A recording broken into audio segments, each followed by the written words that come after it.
আমাদের প্রতিনিধি অরূপ চক্রবর্তী। অরূপ, ঠিক কি জানা যাচ্ছে? শুভেন্দু, দেখো, এটা অত্যন্ত দুর্ভাগ্যজনক এবং চাঞ্চল্যকর একটি ঘটনা। বাংলাদেশের এমপি আনোয়ারুল আজিম, যিনি চিকিৎসা করাতে এসেছিলেন কলকাতায়। আমরা জানি যে বাংলাদেশ থেকে প্রচুর মানুষ চিকিৎসার সূত্রে ভারতে আসে এবং বেশিরভাগ সময় অনেকে হয়তো দক্ষিণ ভারত যায় বা অনেকে কলকাতায় আসে।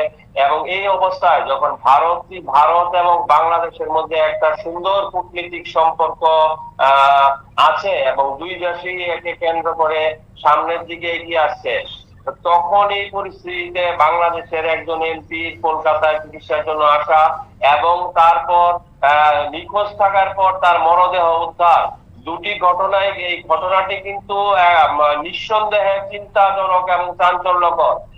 যদিও পুলিশ তদন্ত শুরু করেছে, প্রাথমিকভাবে কিভাবে আনোয়ারুল আজিম মারা গেলেন সেটা পুলিশ খুঁজে বের করবে। কিন্তু দেখা যাচ্ছে যে এই ঘটনাটি কিন্তু রীতিমতো দুই দেশের গোয়েন্দা কর্তাদের কিন্তু ভাবিয়ে তুলেছে এবং একই সঙ্গে দুই দেশের নেতৃত্ব যে এই ঘটনায় যথেষ্ট চিন্তিত, সে বলার অপেক্ষা রাখে না। একেবারেই অরূপ, আমি জানতে চাইবো, একজন বাংলাদেশের এমপি, তিনি যথেষ্ট প্রভাবশালী, যথেষ্ট ক্ষমতাশীল লোক, তিনি চিকিৎসা করাতে এসেছিলেন, যেমনটা খবর ছিল তিনি চিকিৎসা করাতে এসেছিলেন এবং ভারতে একাধিক বাংলাদেশি কিন্তু প্রতিনিয়ত চিকিৎসা করাতে আসেন। সেখানে ভারতে এসে একজন এমপি, যিনি কিনা ক্ষমতাশীল, প্রভাবশালী, তিনি নিজেই সুরক্ষিত নেই, সেক্ষেত্রে সাধারণ বাংলাদেশি নাগরিকদের মনে কি একটা আশঙ্কা জাগবে অরূপ? অবশ্যই এই ঘটনার একটা নেতিবাচক প্রভাব তো পড়বেই। একজন এমপি যখন চিকিৎসা করাতে এসে প্রতিবেশী দেশ বা বাংলা পদ্মা গঙ্গার সঙ্গে তো বিশেষ কোনো তফাৎ নেই, প্রচুর বাংলাদেশি প্রতি বছর পশ্চিমবঙ্গে চিকিৎসা করাতে আসেন। তারা পশ্চিমবঙ্গকে নিজের ঘর বলেই মনে করেন। পশ্চিমবাংলারও অনেক বা পশ্চিমবঙ্গবাসীর মনে বাংলাদেশের প্রতি একটা সতত আবেগ আছে এবং দুই দেশের মধ্যে দুই দেশের মধ্যে একটা নিবিড় সম্পর্ক আছে।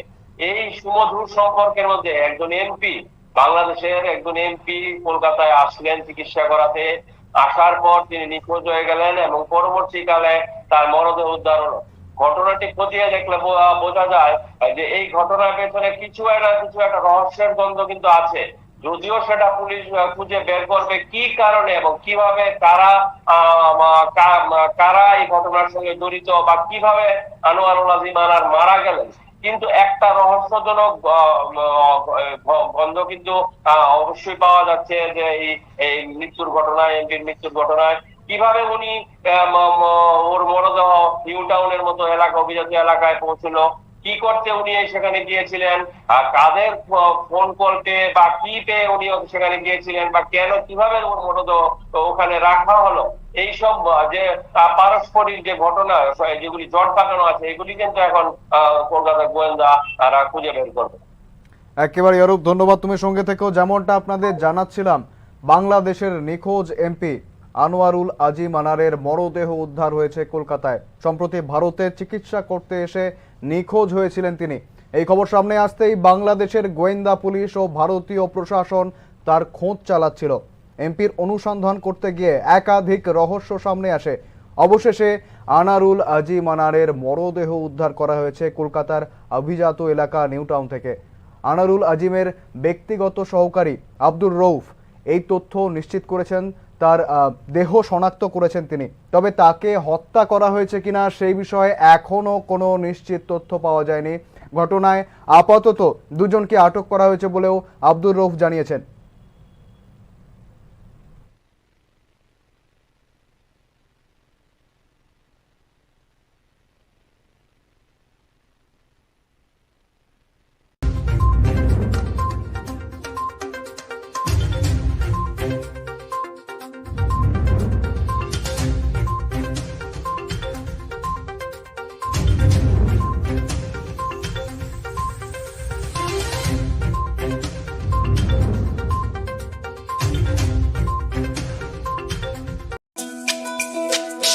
তুমি আছো রান্নাঘরে, তাই সুগন্ধে ভরে, যা খুশি তেমনই খাই, তোমার জাদুর রান্নায় থাকে শুধু লং তরাই, থাকে শুধু লং তরাই, কত কেজি রান্না হয়। কিছু জয়, ভালোবেসে বলছি তাই, রান্নায় তোমাকে চাই, চাই শুধু লং তরাই, চাই শুধু লং তরাই। লং তরাই গুঁড়ো মশলা, রান্নায় তোমাকে চাই, চাই শুধু লং তরাই।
আপনি দেখছেন নিউজ নাও, আমরা জানি কোনটা খবর।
আপনি দেখছেন নিউজ নাও, আমরা জানি কোনটা খবর। শোনো শোনো ভোজন রসিক, শোনো মন দিয়া, ঝাঁঝের স্বাদে রান্না করো লং তরাই দিয়া।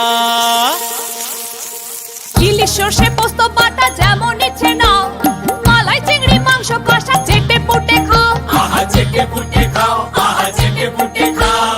লং তরাই কাচ্চি ঘানির সর্ষে তেলে টেস্ট, যে খাবে সেই বলবে লং তরাই বেশ। লং তরাই সর্ষের তেল, ঝাঁঝে স্বাদে তোমাকে চাই। আহা লং তরাই বেশ, আহা লং তরাই বেশ। আপনি দেখছেন নিউজ নাও, আমরা জানি কোনটা খবর।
আপনি দেখছেন নিউজ নাও, আমরা জানি কোনটা খবর। নমস্কার। মহারাজগঞ্জ ফাঁড়ি থেকে ঢিলছোড়া দূরত্ব, একেবারে শহরের প্রাণকেন্দ্রে বাকি না দেওয়ায় এক চা ব্যবসায়ী সুখেন দাসকে প্রকাশ্যে পিটিয়ে খুন করা হয়। এ ঘটনা সামনে আসতেই পূর্ব আগরতলা থানার পুলিশ অভিযুক্ত দীপঙ্কর সরকারকে আটক করে। 4 দিনের পুলিশ রিমান্ড চেয়ে তাকে কোর্টে তোলা হয়। বুধবার পূর্ব আগরতলা থানার পুলিশ জানান, অভিযুক্তের পুলিশি রিমান্ড মঞ্জুর করেছে আদালত। এ বিষয়ে বিস্তারিত জানাতে আমাদের সঙ্গে রয়েছেন আমাদের প্রতিনিধি অরূপ চক্রবর্তী। অরূপ, ঠিক কি জানা যাচ্ছে?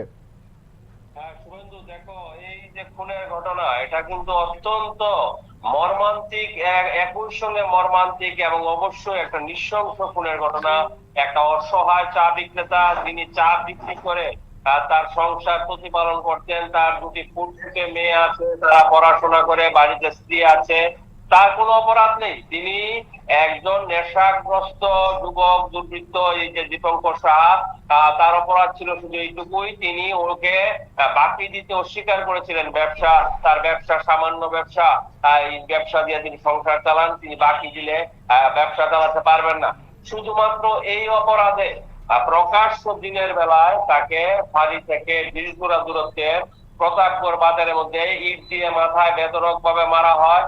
তারপর উনি অসুস্থ হয়ে, রক্তাক্ত অসুস্থ হয়ে জিবি হাসপাতালে ভর্তি হন, সেখানে অপারেশন করা হয় এবং তার মৃত্যু হয় 20 তারিখ।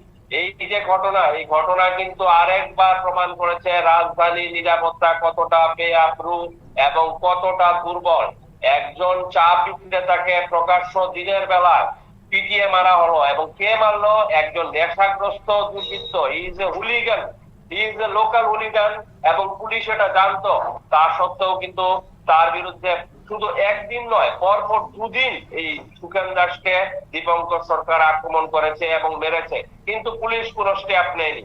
এই ঘটনা প্রমাণ করেছে যে রাজধানীতে সাধারণ মানুষের নিরাপত্তা কতটা ভঙ্গুর এবং বিপজ্জনক অবস্থায় আছে। একেবারে অরূপ, আমি এখান থেকে একটু আসতে চাইবো, ঠিক কিছুদিন আগেই RMS চৌমুহনীতে আমরা দেখেছিলাম রাত্রবেলা। এই RMS চৌমুহনী কিন্তু একেবারে শহরের প্রাণকেন্দ্রে অবস্থিত, আর এখানেই রাত্রবেলা তেলিয়ামুড়া থেকে আসা এক যুবককে বেধড়ক মারধর করা হয়। কারণ কিছুই নয়, কারণ জানা যায়নি এখনো পর্যন্ত। সেক্ষেত্রে সাধারণ মানুষ শহরে কতটা নিরাপদ? অরূপ, হ্যাঁ শুভেন্দু, দেখো একের পর এক ঘটনা কিন্তু ঘটছে। প্রথমে আমরা যদি ধরি যে উষা বাজারে চাঞ্চল্যকর ফিল্মি স্টাইলে ভিকিকে খুন করা হলো। আমরা যতটুকু জানা যাচ্ছে যে আর্থিক বকরা নিয়ে, সেই ক্ষেত্রেও কিন্তু এয়ারপোর্ট থানার ভূমিকা নিয়ে প্রবল ক্ষোভ উগরে দিয়েছিলেন মৃত ভিকির স্ত্রী। তার অভিযোগ ছিল যে বারবার অভিযোগ করার পরেও কিন্তু এয়ারপোর্ট থানা ভিকিকে নিরাপত্তা দিতে ব্যর্থ হয়েছে। তারপর আমরা দেখলাম প্রকাশ্য পশ্চিম থানার নাকের ডগায় তেলিয়ামুড়ার একটা যুবককে বেধড়ক ভাবে পশুর মতো মারধর করা হলো। গণরাজ্যমুড়িতে আমাদের যে সংবাদ মাধ্যমের সাংবাদিক, সেই সাংবাদিক বাপিরা এর উপর আক্রমণ করলো কিছু বখাটে দুর্বৃত্ত। যদিও পরে তাদেরকে পুলিশ অ্যারেস্ট করেছে, তার মাথাতে আঘাত করে রক্তাক্ত করেছে, তার 3টে সেলাই লেগেছে। তারপর এই সুকান দাসের মার্ডার, যেখানে একটি চা বিক্রেতাকে প্রকাশ্য দিনের বেলায় পিটিয়ে খুন করা হলো। এখানে মূল প্রশ্নটা হলো, এই যে রাজ্য পুলিশ এত ইনফ্রাস্ট্রাকচার, রাষ্ট্রপ্রাপ্ত পুলিশ যারা নিজেদের সাফল্য নিয়ে বড় বড় ঢাকঢোল বাজিয়ে সাংবাদিক সম্মেলন করে, তাহলে এখানে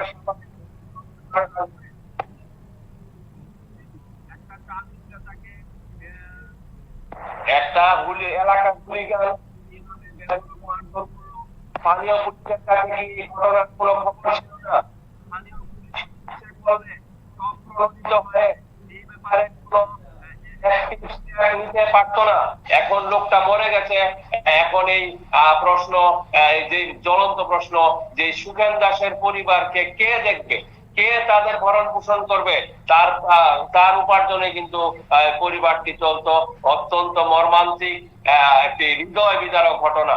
এটা কিন্তু রাজধানীর পুলিশের চরম ব্যর্থতার একটা উদাহরণ। একেবারেই অরূপ, এই প্রশাসনের ভূমিকায় কিন্তু প্রশ্ন আসছেই। আপনারা সাধারণ নাগরিক যারা, তারা নিরাপদভাবে কিংবা কতটা নিরাপদভাবে রাস্তায় বেরোতে পারবো? এরকম একের পর এক ঘটনা রাজধানীতে, শহরের একেবারে প্রাণকেন্দ্রে একের পর এক ঘটনা, যেখানে প্রশাসন আমাদের নিরাপত্তা দিতে ব্যর্থ। সেক্ষেত্রে প্রশাসনের বিরুদ্ধে এই অভিযোগ তো আসবেই। আপনারা যাতে নিরাপদভাবে বেরোতে পারি, সেক্ষেত্রে প্রশাসনকে আরো কতটা কার্যকরী হওয়া উচিত ছিল? অরূপ, হ্যাঁ শুভেন্দু, দেখো আমাদের রাজ্য প্রশাসন কিন্তু বারবার পুলিশকে, বিভিন্ন পুলিশের যে কনফারেন্স হয় বা পুলিশের যে ইয়ে হয়, সেখানে কিন্তু মুখ্যমন্ত্রী বারবার বলছেন যে আপনারা সোসাইটির জন্য কাজ করুন এবং এমন কিছু কাজ করুন যাতে মানুষ নিরাপদ, নিজেদের সিকিউর করে এবং নিরাপদ ভাবে। এবং কিন্তু রাজ্য প্রশাসনের এই এপিল বা আবেদনের সঙ্গে বা নির্দেশের সঙ্গে রাজ্য পুলিশের তৎপরতার কিন্তু কোনো মিল খুঁজে পাওয়া যাচ্ছে না। এই ধরনের ঘটনা, এই যে নৃশংসভাবে একদম চা বিক্রেতাকে পিটিয়ে খুন করা হলো, তার থেকে বড় ব্যাপার হলো যে এলাকায় মার্ডারটা হয়েছে সেই প্রতাপগড় এরিয়া। সেই প্রতাপগড় এরিয়া নিয়ে কিন্তু বহু মানুষের, যারা শুভবুদ্ধি সম্পন্ন সাধারণ শান্তিপ্রিয় মানুষ, তাদেরও অভিযোগ হলো প্রতাপগড় এরিয়াটি একটি নেশার মুক্তাঞ্চল বা হাব হিসেবে গড়ে উঠেছে দীর্ঘদিন ধরে। সেখানে নানান রকমের নেশার দ্রব্য বিক্রি হচ্ছে। মাফিয়ারা সেখানে জমির দালালি করে, কলা রুচিয়ে ঘুরে বেড়ায়, সাধারণ মানুষকে মারধর করে। কিন্তু এইদিকে আছে মহারাজগঞ্জ ফাঁড়ি আর ওইদিকে আছে পূর্ব থানা, তারা কেউই কিন্তু সেরকম অ্যাক্টিভ স্টেপ নেয় না বলেই সাধারণ মানুষের অভিযোগ যে সুখেন দাসের মতো নিরীহ চা বিক্রেতার জীবন অকালে ঝরে যায়। এটা কিন্তু বাস্তব, নির্মম সত্য।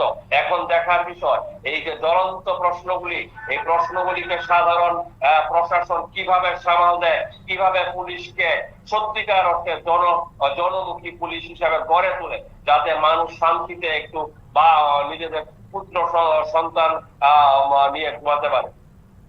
একেবারেই অরূপ, ধন্যবাদ, তুমি সঙ্গে থেকো।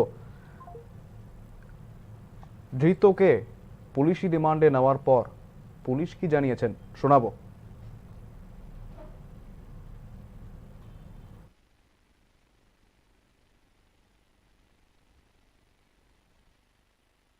নমস্কার। গত পরশুদিন 20 তারিখ বিকালবেলা ইতি দাস স্বামী সুখেন দাস, প্রতাপগড় ব্রিজের সাথে বাড়ি। উনি একটা কমপ্লেন করেন আমাদের এখানে যে ওনার স্বামী প্রতাপগড় বাজারে ঠেলার মধ্যে চায়ের দোকান ওনার সাথে তাদের এলাকারই দীপঙ্কর সরকার একটা ঝগড়া হয়। অ্যাকচুয়ালি প্রথমে 16 তারিখে দীপঙ্কর দাস ওনার দোকানে আসে, চা এবং সিগারেট খায়, খেয়ে পয়সা দেয়নি। দ্বিতীয় দিন আবার আসে, আবার চা সিগারেট চাওয়ার পর উনি পয়সা দিতে বলে কথা বলাতে দীপঙ্কর দাস সুখেন দাসকে ধাক্কা মারে, উনি অচেতন্য হয়ে যায়। তো ওনাকে ঘরে নিয়ে যাওয়া হয়। তারপরে 18 তারিখে উনি যখন আবার সকালবেলা দোকান খুলেছে, এই দীপঙ্কর দাস আবার দোকানে আসে, এসে একটা ইটের টুকরা দিয়ে ওনার মাথাতে আঘাত করে পেছনের দিকে দুবার। তখন সাথে সাথে উনি রক্তাক্ত জখমপ্রাপ্ত হয়ে পড়ে, ওনাকে জিবি হসপিটালে নিয়ে যাওয়া হয় চিকিৎসার জন্য। তারপর 20 তারিখ আমাদের এখানে কমপ্লেন দেওয়ার পরে বিকালবেলা আমরা একটা কেস রেজিস্টার করি এখানে। কেস নেওয়ার পর রাত্রিবেলা আমাদের কাছে ইনফরমেশান আসে যে সুখেন দাস উনি জীবিত চিকিৎসাধীন অবস্থায় মারা গেছেন। তো ওই মোতাবেক আমরা মাননীয় আদালতে আমরা একটা এডিং সেকশন 302 এর এডিং সেকশনে প্রেয়ার দিই। সাথে সাথে আমরা যে দীপঙ্কর সরকার তাকে আমরা খুঁজে বের করি এবং তাকে অ্যারেস্ট করেই গতকালকে তাকে আমরা কোর্টে পুলিশ রিমান্ড চেয়ে আনি। 4 দিনের পুলিশ রিমান্ড মাননীয় আদালত আমাদের অ্যালাউ করেছেন। এখন সে পুলিশ রিমান্ডে আছে, ঘটনার তদন্ত চলছে। কি কারণে মারছে না, অ্যাকচুয়ালি ইস্যুটা হয়েছে যে চা সিগারেট খেয়েছে, ওটার জন্যই টাকা নিয়ে তাদের মধ্যে একটু কথা কাটাকাটি হয়েছে। যখন ওনার কাছে টাকা চেয়েছিল দোকানদার সুখেন দাস, তখনই তাকে টাকা নেই বলে তার সাথে ঝগড়া শুরু হয়। তো ওই দিন টাকা দেয়নি, দ্বিতীয় দিনও আবার চেয়েছে, ওনাকে আর জিনিস দেয়নি। তো 18 তারিখ সকালবেলা সে এসে ইট দিয়ে ওনার মাথায় হঠাৎ আঘাত করে বসে, আর সাথে সাথেই উনি অসুস্থ হয়ে পড়েন, রক্তাক্ত জখমপ্রাপ্ত হয়ে পড়েন, ওনাকে জিবি হসপিটালে নিয়ে যাওয়া হয়। সন্ধ্যার সময় দিন উনি অপারেশন করেছিল, কিন্তু উনি রাত্রেবেলায় সন্ধ্যা 4টা দিয়ে উনি মারা গেছেন। সুখেন দাসের বয়স 55। অ্যাকচুয়ালি তাদের দুজনের বাড়ি এক জায়গাতেই, প্রতাপগড় ব্রিজের সাথেই বাড়ি, বাজারের পাশে, কাছাকাছি দুজনের বাড়ি। যাকে আপনারা অ্যারেস্ট করেছেন ওনাকে জিজ্ঞাসা করেছেন কি কারণে, কেন? না, এটাই উনি বলেছে আমার সাথে বকাবকি করেছে টাকা দেওয়ার জন্য। টাকা দিইনি, আমার কাছে টাকা ছিল না, তো এই জন্যই রাগে আমি মেরেছি। এখন পর্যন্ত এটুকু বলেছে, বাকি ইন্টারোগেশন চলছে। 4 দিন পুলিশ রিমান্ড থাকবে, আর কোনো তথ্য আমরা পাই কিনা।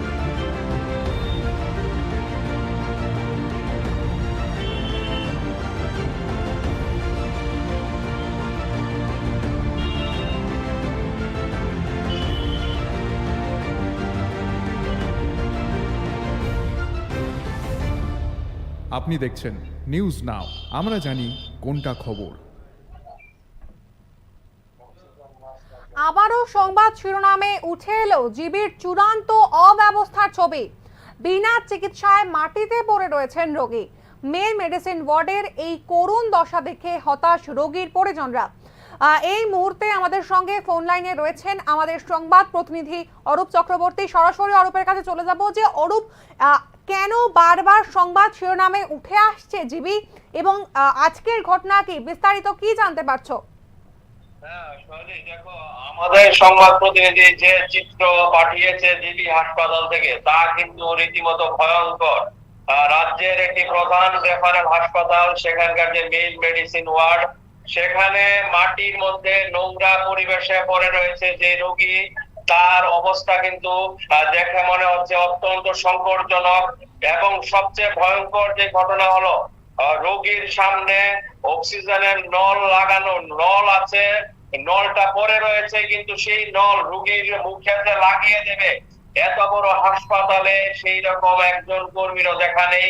নলের জায়গায় নল পড়ে রয়েছে, বিছানার সামনে নল পড়ে রয়েছে, তা রোগী ঢুকছে রীতিমতো, এবং এই চারিদিকে নোংরা অস্বাস্থ্যকর পরিবেশ।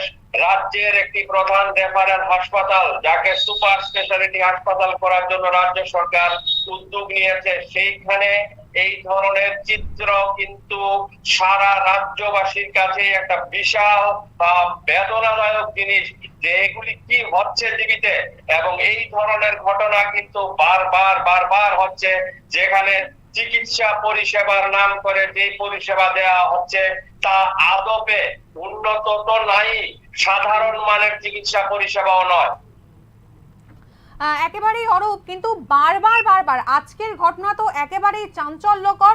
এই চূড়ান্ত অব্যবস্থার ছবি আমরা আগেও দেখেছি, কিন্তু কেন বারবার রাজ্যের প্রধান রেফারেল হাসপাতালেরই যদি এই চিত্র হয়, তাহলে মহকুমা অঞ্চল বা জেলা স্তরে যে হাসপাতালগুলো রয়েছে তার কি চিত্র হবে? রাজ্যের গোটা স্বাস্থ্য ব্যবস্থা নিয়ে তাহলে প্রশ্ন উঠছে। দেখো, যে কোনো হাসপাতালের গুণগত মান এটাকে কিন্তু সব সময় ধরে রাখতে হয়, এবং তাহলে কিন্তু সেই হাসপাতাল শ্রেষ্ঠত্বের একটা উপাধি পায় বা তাকে কোয়ালিটি হাসপাতাল বলা হয়। এবং আমাদের দেশে যেসব কোয়ালিটি উন্নত মানের হাসপাতাল আছে তাদের কিন্তু ধারা এইরকমই।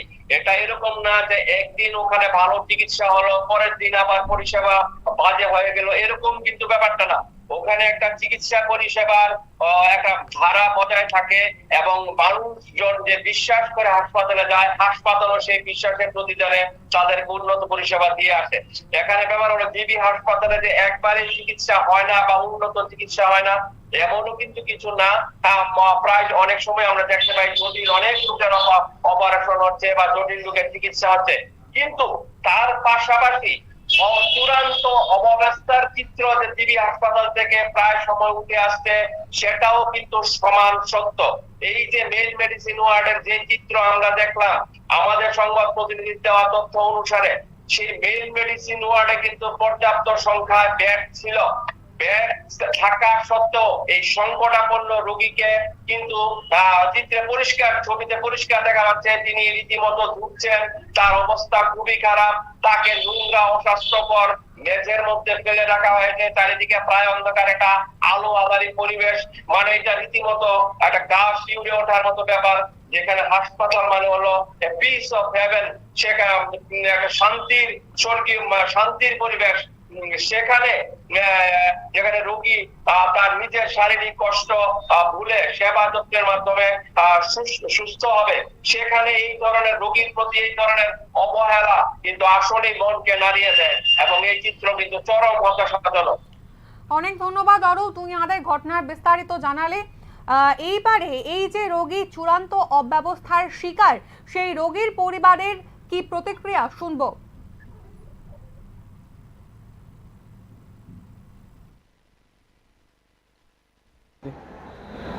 অবশ্যই তো যত্নের তো প্রয়োজন আছে। হ্যাঁ, যত্নের প্রয়োজন আছে। ওরা তো পরিষ্কার করারও দেখা গেছে এত বড় হসপিটালে বা মাটিতে ফেলে রাখছে বিনা চিকিৎসায়। কি বলবেন আপনি? আমি তো এটাই বলবো যে ওনার চিকিৎসা দরকার, প্লাস তাদের ভালো পরিষেবা দরকার।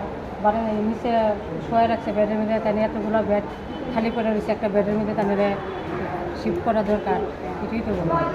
ওনার অক্সিজেনের মাস্কটাও তো খোলা আছে, তাহলে কীভাবে উনি অক্সিজেন নিব? না, ওনার যদি কেউ যদি হেল্প না করে তাহলে তো তাই নিতে পারতো না, তাহলে তো হেল্পের দরকার। ওনার বাড়ি করে কোনো লোক আছে? আমি এটা জানি না। আপনার দীক্ষা কীরকম মনে হইলো এই লোকটা? দীক্ষা সেটা তো আমার খুব খারাপই লাগতেছে, তাদের প্রতি মায়া লাগতেছে যে তাদের যদি এরকম একটা ভালো একটা লোক থাকে তাদের পরিষেবা করার লেগে একটু সত্যি পাবে। রাজ্যের হাতে বড় হসপিটাল জিবি, ওনারা কি ইচ্ছে করলে চিকিৎসা করতে পারে না, কী মনে হয় আপনার?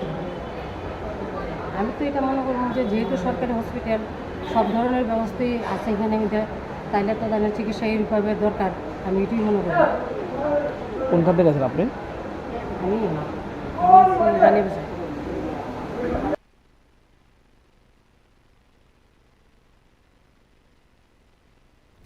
রাজ্যের প্রধান রেফারেল হাসপাতালের যদি এরকম অব্যবস্থার ছবি বারবার প্রকাশ্যে আসে, সেক্ষেত্রে তো তাহলে রাজ্যের যে স্বাস্থ্য ব্যবস্থা, সেক্ষেত্রে কিন্তু রাজ্যের স্বাস্থ্য ব্যবস্থা নিয়ে একটা প্রশ্ন কিন্তু উঠছে, এবং সর্বোপরি সাধারণ মানুষের মধ্যে কিন্তু জিবি হাসপাতালের যে স্বাস্থ্য পরিষেবা, সেই স্বাস্থ্য পরিষেবা নিয়েও কিন্তু সংশয় জন্মাচ্ছে।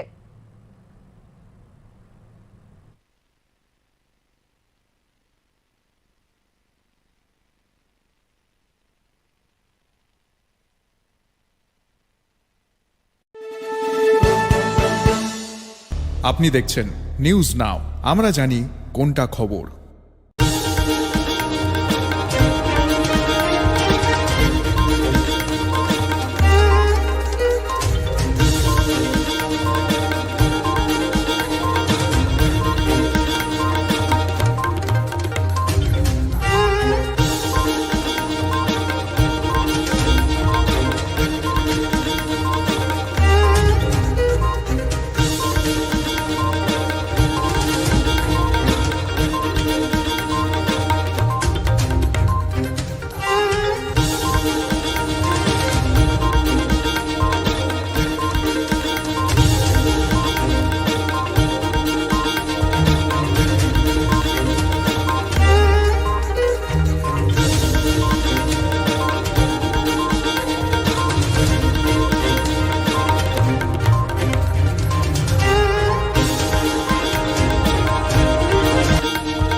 শ্যাম সুন্দর কোম্পানি জুয়েলার্স শুভ অক্ষয় তৃতীয়া 30 এপ্রিল থেকে 11 মে 2024। আসুন বেছে নিন আপনার মনের মতন অক্ষয় জৌলুসের প্রতীক। 100% এক্সচেঞ্জ মূল্য যে কোনো জুয়েলার্সের হলমার্কযুক্ত পুরনো সোনার গয়নায়। 275 টাকা ছাড় প্রতি গ্রাম সোনার গয়না কেনাকাটায়। 100% ছাড় হীরের গয়নার মজুরিতে। প্রতিটি কেনাকাটায় নিশ্চিত উপহার। ডেইলি লাকি ড্র স্বর্ণ মুদ্রা, মেগা ড্র 3টি স্কুটি। পাশাপাশি আছে সোনায় সোহাগা গয়না কেনার বিশেষ ডিসকাউন্ট স্কিম। জিএসআই আইজিআই পরীক্ষিত গ্রহরত্ন, রূপোর মুদ্রা ও রূপোর সামগ্রী। একেবারে সহজ সাধ্য দামে চোখ ধাঁধানো হীরের গয়নার সম্ভার। শ্যাম সুন্দর কোম্পানি জুয়েলার্স শুভ অক্ষয় তৃতীয়া 30 এপ্রিল থেকে 11 মে 2024। সবার সাদর আমন্ত্রণ। শ্যাম সুন্দর কোম্পানি জুয়েলার্স, কামান চৌমুহনী, ইউকো ব্যাংকের বিপরীতে, আগরতলা। আমরা প্রতিদিনই খোলা আছি। আপনি দেখছেন নিউজ নাও, আমরা জানি কোনটা খবর। আপনি দেখছেন নিউজ নাও, আমরা জানি কোনটা খবর।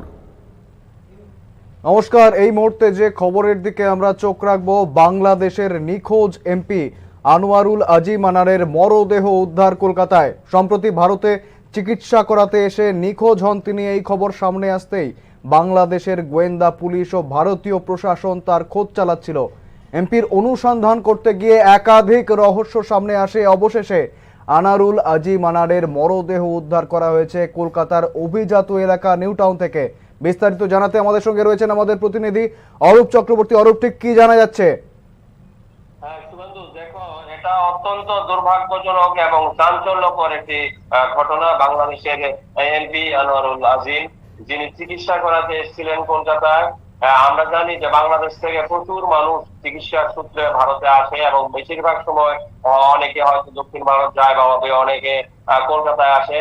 এবং এই অবস্থায় যখন ভারত এবং বাংলাদেশের মধ্যে একটা সুন্দর কূটনীতিক সম্পর্ক আছে এবং দুই দেশই একে কেন্দ্র করে সামনের দিকে এগিয়ে আসছে, তখন এই পরিস্থিতিতে বাংলাদেশের একজন এমপি কলকাতায় চিকিৎসার জন্য আসা এবং তারপর নিখোঁজ থাকার পর তার মরদেহ উদ্ধার, দুটি ঘটনায় এই ঘটনাটি কিন্তু নিঃসন্দেহে চিন্তাজনক এবং চাঞ্চল্যকর। যদিও পুলিশ তদন্ত শুরু করেছে, প্রাথমিকভাবে কিভাবে আনোয়ারুল আজিম আনার মারা গেলেন সেটা পুলিশ খুঁজে বের করবে। কিন্তু দেখা যাচ্ছে যে এই ঘটনাটি কিন্তু রীতিমতো দুই দেশের গোয়েন্দা কর্তাদের কিন্তু ভাবিয়ে তুলেছে এবং একই সঙ্গে দুই দেশের নেতৃত্ব যে এই ঘটনায় যথেষ্ট চিন্তিত, সে বলার অপেক্ষা রাখে না। একেবারেই অরূপ, আমি জানতে চাইবো, একজন বাংলাদেশের এমপি, তিনি যথেষ্ট প্রভাবশালী, যথেষ্ট ক্ষমতাশীল লোক। তিনি চিকিৎসা করাতে এসেছিলেন, যেমনটা খবর ছিল তিনি চিকিৎসা করাতে এসেছিলেন এবং ভারতে একাধিক বাংলাদেশি কিন্তু প্রতিনিয়ত চিকিৎসা করাতে আসেন। সেখানে ভারতে এসে একজন এমপি, যিনি কিনা ক্ষমতাশীল, প্রভাবশালী, তিনি নিজেই সুরক্ষিত নেই। সেক্ষেত্রে সাধারণ বাংলাদেশি নাগরিকদের মনে কি একটা আশঙ্কা জাগবে অরূপ? অবশ্যই এই ঘটনার একটা নেতিবাচক প্রভাব তো পড়বেই। একজন এমপি যখন চিকিৎসা করাতে এসে প্রতিবেশী দেশ বা বাংলা পদ্মা গঙ্গার সঙ্গে তো বিশেষ কোনো তফাৎ নেই। প্রচুর বাংলাদেশি প্রতি বছর পশ্চিমবঙ্গে চিকিৎসা করাতে আসেন। তারা পশ্চিমবঙ্গকে নিজের ঘর বলেই মনে করেন। পশ্চিমবাংলারও অনেক বা পশ্চিমবঙ্গবাসীর মনে বাংলাদেশের প্রতি একটা সতত আবেগ আছে এবং দুই দেশের মধ্যে একটা নিবিড় সম্পর্ক আছে। এই সুমধুর সম্পর্কের মধ্যে একজন এমপি, বাংলাদেশের একজন এমপি কলকাতায় আসলেন চিকিৎসা করাতে। আসার পর তিনি নিখোঁজ হয়ে গেলেন এবং পরবর্তীকালে তার মরদেহ উদ্ধার হলো। ঘটনাটি খতিয়ে দেখলে বোঝা যায় যে এই ঘটনার পেছনে কিছু একটা রহস্যের দ্বন্দ্ব কিন্তু আছে। যদিও সেটা পুলিশ খুঁজে বের করবে কি কারণে এবং কিভাবে কারা এই ঘটনার সঙ্গে জড়িত বা কিভাবে আনোয়ারুল আজিম আনার মারা গেলেন। কিন্তু একটা রহস্যজনক গন্ধ কিন্তু অবশ্যই পাওয়া যাচ্ছে যে এই মৃত্যুর ঘটনায়, এমপির মৃত্যুর ঘটনায় কিভাবে উনি ওর মরদেহ নিউ টাউনের মতো এলাকা, অভিজাত এলাকায় পৌঁছলো, কি করতে উনি সেখানে গিয়েছিলেন, কাদের ফোন কল পেয়ে বা কি পেয়ে উনি সেখানে গিয়েছিলেন বা কেন কিভাবে ওর মরদেহ ওখানে রাখা হলো, এইসব যে পারস্পরিক যে ঘটনা যেগুলি জট পাকানো আছে, এগুলি কিন্তু এখন কলকাতা গোয়েন্দা তারা খুঁজে বের করবে। একেবারে অরূপ, ধন্যবাদ তুমি সঙ্গে থেকেও। যেমনটা আপনাদের জানাচ্ছিলাম, বাংলাদেশের নিখোঁজ এমপি আনোয়ারুল আজিম আনারের মরদেহ উদ্ধার হয়েছে কলকাতায়। সম্প্রতি ভারতে চিকিৎসা করতে এসে নিখোঁজ হয়েছিলেন তিনি। এই খবর সামনে আসতেই বাংলাদেশের গোয়েন্দা পুলিশ ও ভারতীয় প্রশাসন তার খোঁজ চালাচ্ছিল। এমপির অনুসন্ধান করতে গিয়ে একাধিক রহস্য সামনে আসে। অবশেষে আনারুল আজিম আনারের মরদেহ উদ্ধার করা হয়েছে কলকাতার অভিজাত এলাকা নিউ টাউন থেকে। আনারুল আজিমের ব্যক্তিগত সহকারী আব্দুর রৌফ এই তথ্য নিশ্চিত করেছেন, তার দেহ শনাক্ত করেছেন তিনি। তবে তাকে হত্যা করা হয়েছে কিনা সেই বিষয়ে এখনো কোনো নিশ্চিত তথ্য পাওয়া যায়নি। ঘটনায় আপাতত দুজনকে আটক করা হয়েছে বলেও আব্দুর রৌফ জানিয়েছেন।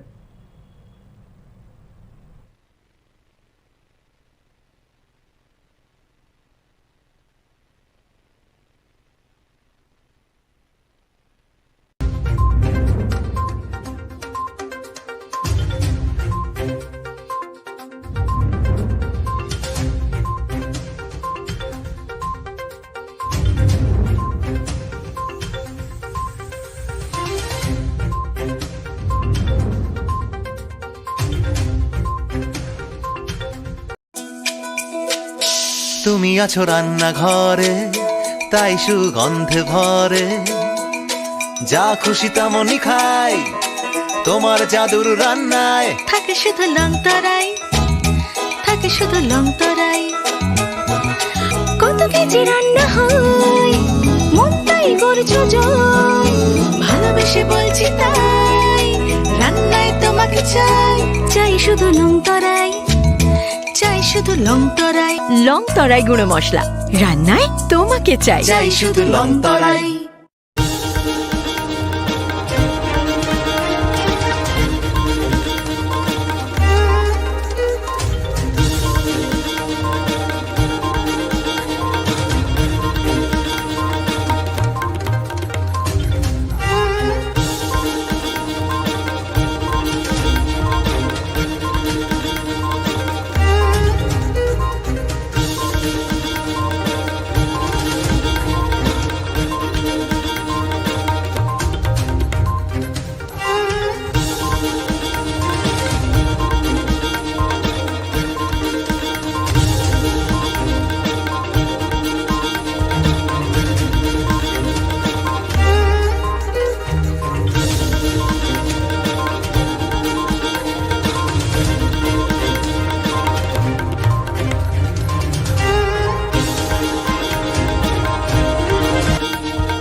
আপনি দেখছেন নিউজ নাও, আমরা জানি কোনটা খবর।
আপনি দেখছেন নিউজ নাও, আমরা জানি কোনটা খবর।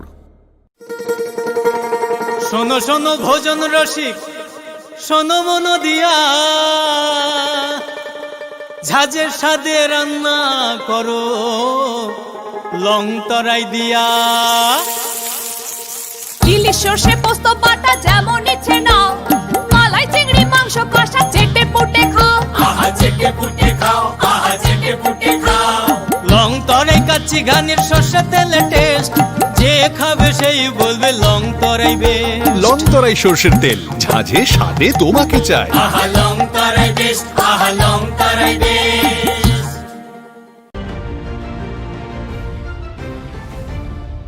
আপনি দেখছেন নিউজ নাও, আমরা জানি কোনটা খবর। আবারও সংবাদ শিরোনামে উঠে এলো জিবির চূড়ান্ত অব্যবস্থার ছবি। বিনা চিকিৎসায় মাটিতে পড়ে রয়েছেন রোগী। মেল মেডিসিন ওয়ার্ডের এই করুণ দশা দেখে হতাশ রোগীর পরিজনরা।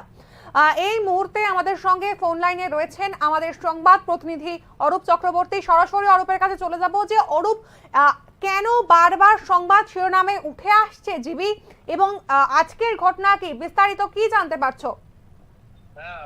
দেখো, আমাদের সংবাদ প্রতিনিধি যে চিত্র পাঠিয়েছে জিবি হাসপাতাল থেকে তা কিন্তু রীতিমতো ভয়ঙ্কর। রাজ্যের একটি প্রধান রেফারেল হাসপাতাল, সেখানকার যে মেইন মেডিসিন ওয়ার্ড, সেখানে মাটির মধ্যে নোংরা পরিবেশে পড়ে রয়েছে যে রোগী, তার অবস্থা কিন্তু দেখে মনে হচ্ছে অত্যন্ত সংকটজনক। এবং সবচেয়ে ভয়ঙ্কর যে ঘটনা হলো, রোগীর সামনে অক্সিজেনের নল লাগানো, নল আছে, নলটা পড়ে রয়েছে, কিন্তু সেই নল রোগীর মুখে লাগিয়ে দেবে এত বড় হাসপাতালে সেই রকম একজন কর্মীরও দেখা নেই। নলের জায়গায় নল পড়ে রয়েছে, বিছানার সামনে নল পড়ে রয়েছে, তা রোগী ঢুকছে রীতিমতো। এবং এই চারিদিকে নোংরা অস্বাস্থ্যকর পরিবেশ। রাজ্যের একটি প্রধান রেফারেল হাসপাতাল, যাকে সুপার স্পেশালিটি হাসপাতাল করার জন্য রাজ্য সরকার উদ্যোগ নিয়েছে, সেইখানে এই ধরনের চিত্র কিন্তু সারা রাজ্যবাসীর কাছে একটা বিশাল বেদনাদায়ক জিনিস যে এগুলি কি হচ্ছে জীবিতে। এবং এই ধরনের ঘটনা কিন্তু বারবার হচ্ছে, যেখানে চিকিৎসা পরিষেবার নাম করে যে পরিষেবা দেওয়া হচ্ছে তা আদপে উন্নত তো নাই, সাধারণ মানের চিকিৎসা পরিষেবাও নয়। একেবারেই অরূপ, কিন্তু বারবার আজকের ঘটনা তো একেবারেই চাঞ্চল্যকর। এই চূড়ান্ত অব্যবস্থার ছবি আমরা আগেও দেখেছি, কিন্তু কেন বারবার রাজ্যের প্রধান রেফারেল হাসপাতালেরই যদি এই চিত্র হয়, তাহলে মহকুমা অঞ্চল বা জেলা স্তরে যে হাসপাতালগুলো রয়েছে তার কি চিত্র হবে? রাজ্যের গোটা স্বাস্থ্য ব্যবস্থা নিয়ে তাহলে প্রশ্ন উঠছে। দেখো, যে কোনো হাসপাতালের গুণগত মান এটাকে কিন্তু সব সময় ধরে রাখতে হয়, এবং তাহলে কিন্তু সেই হাসপাতাল শ্রেষ্ঠত্বের একটা উপাধি পায় বা তাকে কোয়ালিটি হাসপাতাল বলা হয়। এবং আমাদের দেশে যেসব কোয়ালিটি উন্নত মানের হাসপাতাল আছে তাদের কিন্তু ধারা এরকমই।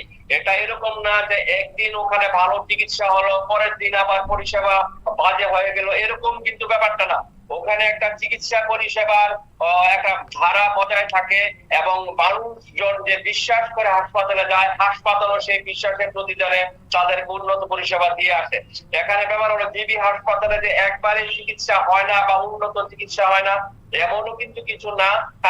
প্রায় অনেক সময় আমরা দেখতে পাই জটিল অনেক রোগের অপারেশন হচ্ছে বা জটিল রোগের চিকিৎসা হচ্ছে, কিন্তু তার পাশাপাশি চূড়ান্ত অব্যবস্থার চিত্র যে জিবি হাসপাতাল থেকে প্রায় সময় উঠে আসছে সেটাও কিন্তু সমান সত্য। এই যে মেইন মেডিসিন ওয়ার্ডের যে চিত্র আমরা দেখলাম, আমাদের সংবাদ প্রতিনিধির দেওয়া তথ্য অনুসারে সেই মেইন মেডিসিন ওয়ার্ডে কিন্তু পর্যাপ্ত সংখ্যায় বেড ছিল। বেড থাকা সত্ত্বেও এই সংকটাপন্ন রোগীকে কিন্তু চিত্রে পরিষ্কার, ছবিতে পরিষ্কার দেখা যাচ্ছে তিনি রীতিমতো ধুঁকছেন, তার অবস্থা খুবই খারাপ, তাকে নোংরা অস্বাস্থ্যকর মেঝের মধ্যে ফেলে রাখা হয়েছে, চারিদিকে প্রায় অন্ধকার, একটা আলো আধারী পরিবেশ। মানে এটা রীতিমতো একটা গা শিউরে ওঠার মতো ব্যাপার, যেখানে হাসপাতাল মানে হলো পিস অফ হেভেন, সেখানে একটা শান্তির স্বর্গীয় শান্তির পরিবেশ।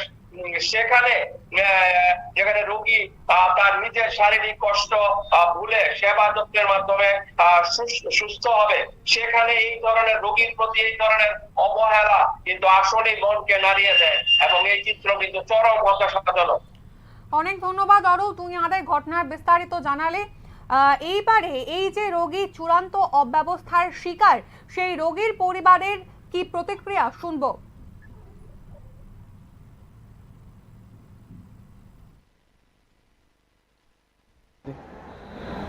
অবশ্যই তো যত্নের তো প্রয়োজন।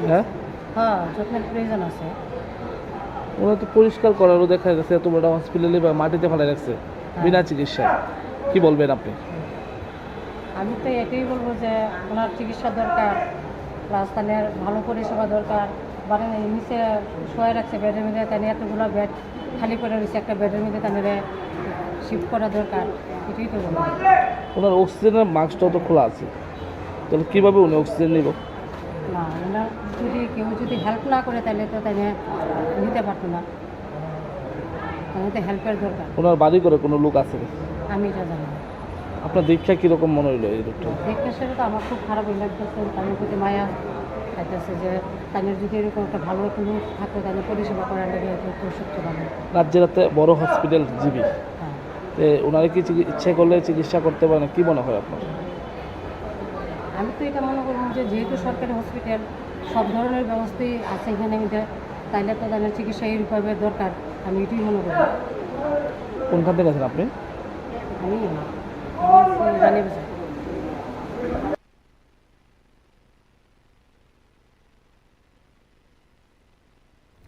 রাজ্যের প্রধান রেফারেল হাসপাতালের যদি এরকম অব্যবস্থার ছবি বারবার প্রকাশ্যে আসে, সেক্ষেত্রে তো তাহলে রাজ্যের যে স্বাস্থ্য ব্যবস্থা, সেক্ষেত্রে কিন্তু রাজ্যের স্বাস্থ্য ব্যবস্থা নিয়ে একটা প্রশ্ন কিন্তু উঠছে এবং সর্বোপরি সাধারণ মানুষের মধ্যে কিন্তু জিবি হাসপাতালের যে স্বাস্থ্য পরিষেবা, সেই স্বাস্থ্য পরিষেবা নিয়েও কিন্তু সংশয় জন্মাচ্ছে।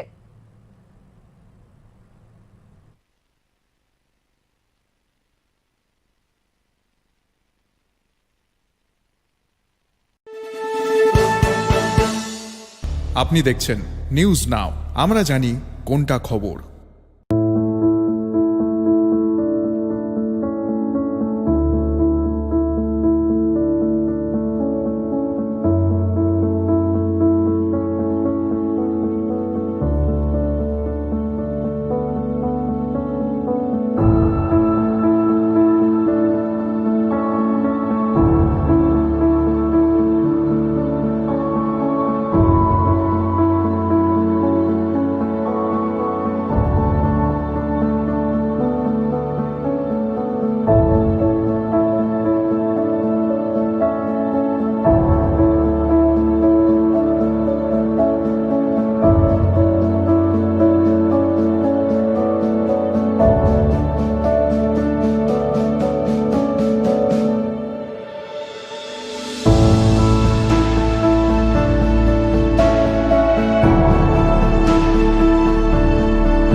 আপনি দেখছেন নিউজ নাও, আমরা জানি কোনটা খবর। নমস্কার। মহারাজগঞ্জ ফাঁড়ি থেকে ঢিলছোড়া দূরত্ব, একেবারে শহরের প্রাণকেন্দ্রে। বাকি না দেওয়ায় এক চা ব্যবসায়ী সুখেন দাসকে প্রকাশ্যে পিটিয়ে খুন করা হয়। এ ঘটনা সামনে আসতেই পূর্ব আগরতলা থানার পুলিশ অভিযুক্ত দীপঙ্কর সরকারকে আটক করে। 4 দিনের পুলিশ রিমান্ড চেয়ে তাকে কোর্টে তোলা হয়। বুধবার পূর্ব আগরতলা থানার পুলিশ জানান, অভিযুক্তের পুলিশি রিমান্ড মঞ্জুর করেছে আদালত। এ বিষয়ে বিস্তারিত জানাতে আমাদের সঙ্গে রয়েছেন আমাদের প্রতিনিধি অরূপ চক্রবর্তী। অরূপ, ঠিক কি জানা যাচ্ছে? শুভেন্দু, দেখো এই যে খুনের ঘটনা, এটা কিন্তু অত্যন্ত মর্মান্তিক, একই সঙ্গে মর্মান্তিক এবং অবশ্যই একটা নৃশংস খুনের ঘটনা। একটা অসহায় চা বিক্রেতা, যিনি চা বিক্রি করে তার সংসার প্রতিপালন করতেন, তার 2টি ফুটফুটে মেয়ে আছে, তারা পড়াশোনা করে, বাড়িতে স্ত্রী আছে, তার কোনো অপরাধ নেই। তিনি একজন নেশাগ্রস্ত যুবক দুর্বৃত্ত, এই যে দীপঙ্কর সাহা, তার অপরাধ ছিল শুধু এইটুকুই, তিনি ওকে বাকি দিতে অস্বীকার করেছিলেন। তার ব্যবসা সামান্য ব্যবসা, এই ব্যবসা দিয়ে তিনি সংসার চালান, তিনি বাকি দিলে ব্যবসা চালাতে পারবেন না। শুধুমাত্র এই অপরাধে প্রকাশ্য দিনের বেলায় তাকে ফাঁড়ি থেকে ঢিলছোড়া দূরত্বের প্রতাপগড় বাজারের মধ্যে ইট দিয়ে মাথায় বেধড়ক ভাবে মারা হয়। তারপর উনি অসুস্থ হয়ে, রক্তাক্ত অসুস্থ হয়ে জিবি হাসপাতালে ভর্তি হন, সেখানে অপারেশন করা হয় এবং তার মৃত্যু হয় 20 তারিখ। এই যে ঘটনা, এই ঘটনা কিন্তু আরেকবার প্রমাণ করেছে রাজধানী নিরাপত্তা কতটা বেআব্রু এবং কতটা দুর্বল।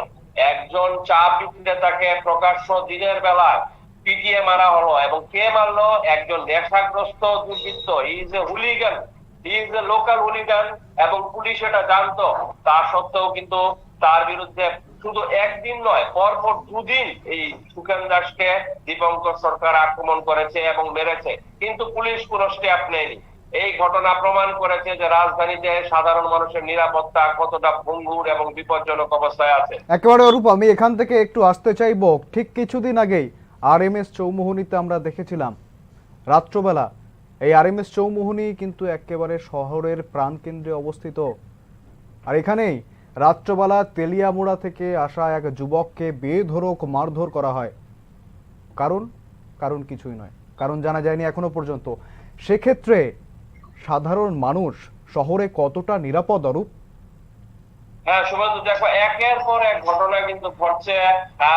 প্রথমে আমরা যদি ধরি যে উষা বাজারে চাঞ্চল্যকর ফিল্মি স্টাইলে ভিকিকে খুন করা হলো। আমরা যতটুকু জানা যাচ্ছে যে আর্থিক বকরা নিয়ে, সেই ক্ষেত্রেও কিন্তু এয়ারপোর্ট থানার ভূমিকা নিয়ে প্রবল ক্ষোভ উগরে দিয়েছিলেন মৃত ভিকির স্ত্রী। তার অভিযোগ ছিল যে বারবার অভিযোগ করার পরেও কিন্তু এয়ারপোর্ট থানা ভিকিকে নিরাপত্তা দিতে ব্যর্থ হয়েছে। তারপর আমরা দেখলাম প্রকাশ্য পশ্চিম থানার নাকের ডগায় তেলিয়ামুড়ার একটা যুবককে বেধড়ক ভাবে মৃত্যুর মতো মারধর করা হলো। গণরাজ্যমুড়িতে আমাদের যে সংবাদ মাধ্যমের সাংবাদিক, সেই সাংবাদিক বাপিরা এর উপর আক্রমণ করলো কিছু বখাটে দুর্বৃত্ত। যদিও পরে তাদেরকে পুলিশ অ্যারেস্ট করেছে, তার মাথাতে আঘাত করে রক্তাক্ত করেছে, তার 3টে সেলাই লেগেছে। তারপর এই সুখেন দাসের মার্ডার, যেখানে একটি চা বিক্রেতাকে প্রকাশ্য দিনের বেলায় পিটিয়ে খুন করা হলো। এখানে মূল প্রশ্নটা হলো, এই যে রাজ্য পুলিশ এত ইনফ্রাস্ট্রাকচার, রাষ্ট্রপ্রাপ্ত পুলিশ যারা নিজেদের সাফল্য নিয়ে বড় বড় ঢাকঢোল বাজিয়ে সাংবাদিক সম্মেলন করে, তাহলে এখানে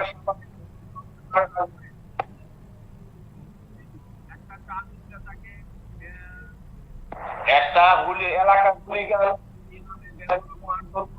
স্থানীয় পুলিশের কাছে কি ঘটনার কোনো খবর ছিল না? স্থানীয়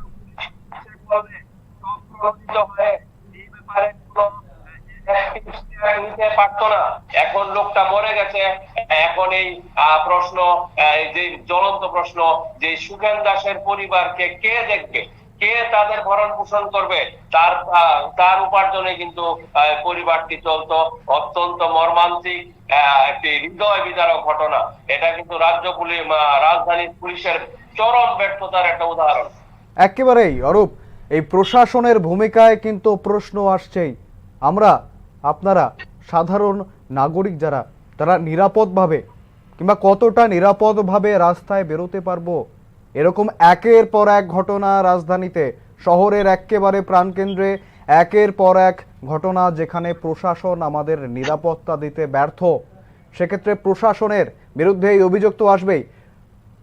আপনারা যাতে নিরাপদভাবে বেরোতে পারি, সেক্ষেত্রে প্রশাসনকে আরো কতটা কার্যকরী হওয়া উচিত ছিল অরূপ? হ্যাঁ শুভেন্দু, দেখো আমাদের রাজ্য প্রশাসন কিন্তু বারবার পুলিশকে, বিভিন্ন পুলিশের যে কনফারেন্স হয় বা পুলিশের যে ইয়ে হয়, সেখানে কিন্তু মুখ্যমন্ত্রী বারবার বলছেন যে আপনারা সোসাইটির জন্য কাজ করুন এবং এমন কিছু কাজ করুন যাতে মানুষ নিরাপদ, নিজেদের সিকিউরিটি করে এবং নিরাপদ ভাবে। এবং কিন্তু রাজ্য প্রশাসনের এই এপিল বা আবেদনের সঙ্গে বা নির্দেশের সঙ্গে রাজ্য পুলিশের তৎপরতার কিন্তু কোনো মিল খুঁজে পাওয়া যাচ্ছে না। এই ধরনের ঘটনা, এই যে নৃশংসভাবে একদম চা বিক্রেতাকে পিটিয়ে খুন করা হলো, তার থেকে বড় ব্যাপার হলো যে এলাকায় মার্ডারটা হয়েছে সেই প্রতাপগড় এরিয়া। সেই প্রতাপগড় এরিয়া নিয়ে কিন্তু বহু মানুষের, যারা শুভবুদ্ধি সম্পন্ন সাধারণ শান্তিপ্রিয় মানুষ, তাদেরও অভিযোগ হলো প্রতাপগড় এরিয়াটি একটি নেশার মুক্তাঞ্চল বা হাব হিসেবে গড়ে উঠেছে দীর্ঘদিন ধরে। সেখানে নানান রকমের নেশার দ্রব্য বিক্রি হচ্ছে। মাফিয়ারা সেখানে জমির দালালি করে, কলা রুচিয়ে ঘুরে বেড়ায়, সাধারণ মানুষকে মারধর করে। কিন্তু এদিকে আছে মহারাজগঞ্জ ফাঁড়ি আর ওইদিকে আছে পূর্ব থানা, তারা কেউই কিন্তু সেরকম অ্যাক্টিভ স্টেপ নেয় না বলেই সাধারণ মানুষের অভিযোগ যে সুখেন দাসের মতো নিরীহ চা বিক্রেতার জীবন অকালে ঝরে যায়। এটা কিন্তু বাস্তব নির্মম সত্য। এখন দেখার বিষয় এই যে জ্বলন্ত প্রশ্নগুলি, এই প্রশ্নগুলিকে সাধারণ প্রশাসন কিভাবে সামাল দেয়, কিভাবে পুলিশকে সত্যিকার অর্থে জনমুখী পুলিশ হিসাবে গড়ে তোলে, যাতে মানুষ শান্তিতে একটু বা নিজেদের পুত্র সন্তান নিয়ে ঘুমাতে পারে। একেবারেই অরূপ, ধন্যবাদ, তুমি সঙ্গে থেকো। ধৃতকে পুলিশি রিমান্ডে নেওয়ার পর পুলিশ কি জানিয়েছেন শোনাবো।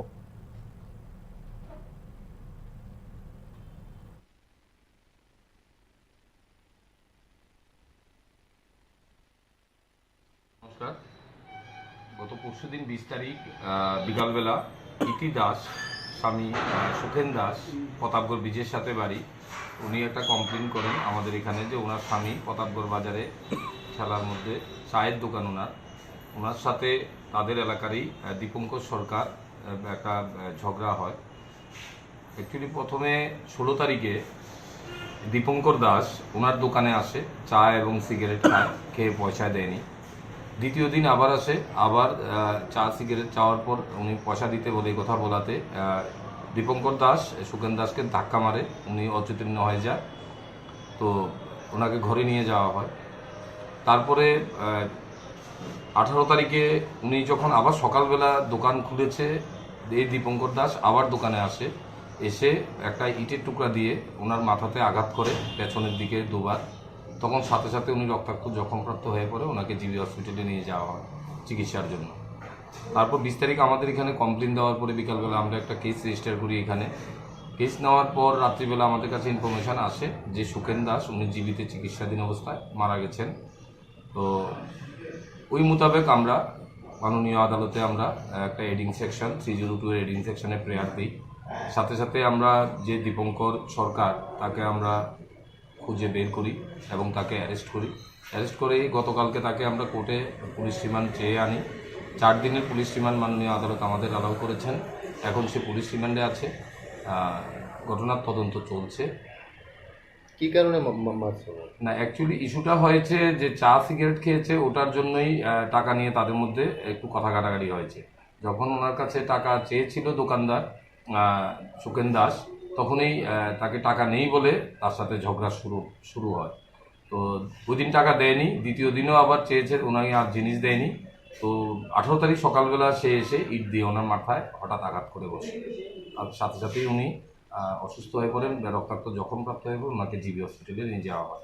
সন্ধ্যার সময় দিন উনি অপারেশন করেছিল, কিন্তু উনি রাত্রেবেলায় সন্ধ্যার পরটা দিয়ে উনি মারা গেছেন। সুখেন দাসের বয়স 55। অ্যাকচুয়ালি তাদের দুজনের বাড়ি এক জায়গাতেই, প্রতাপগড় ব্রিজের সাথেই বাড়ি, বাজারের পাশে, কাছাকাছি দুজনের বাড়ি। যাকে আপনারা অ্যারেস্ট করেছেন ওনাকে জিজ্ঞাসা করেছেন কি কারণে, কেন? না, এটাই উনি বলেছে আমার সাথে বকাবকি করেছে টাকা দেওয়ার জন্য। টাকা দিইনি, আমার কাছে টাকা ছিল না, তো এই জন্যই রাগে আমি মেরেছি।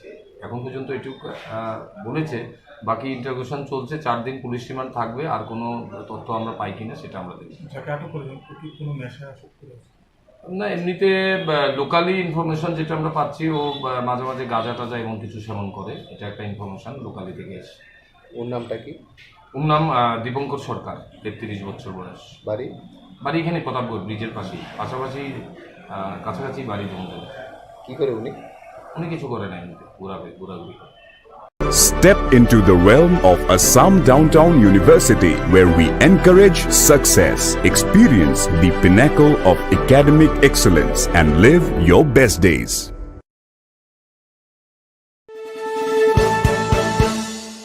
আপনি দেখছেন নিউজ নাও, আমরা জানি কোনটা খবর।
আপনি দেখছেন নিউজ নাও, আমরা জানি কোনটা খবর।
মশলা হাতে নয় চামচে তুলুন। লংতরাই গুঁড়ো মশলার প্রতিটি 250 গ্রাম প্যাকেটের সাথে 1টি চামচ ফ্রি। লংতরাই গুঁড়ো মশলা, রান্নায় তোমাকে চাই। আপনি দেখছেন নিউজ নাও, আমরা জানি কোনটা খবর।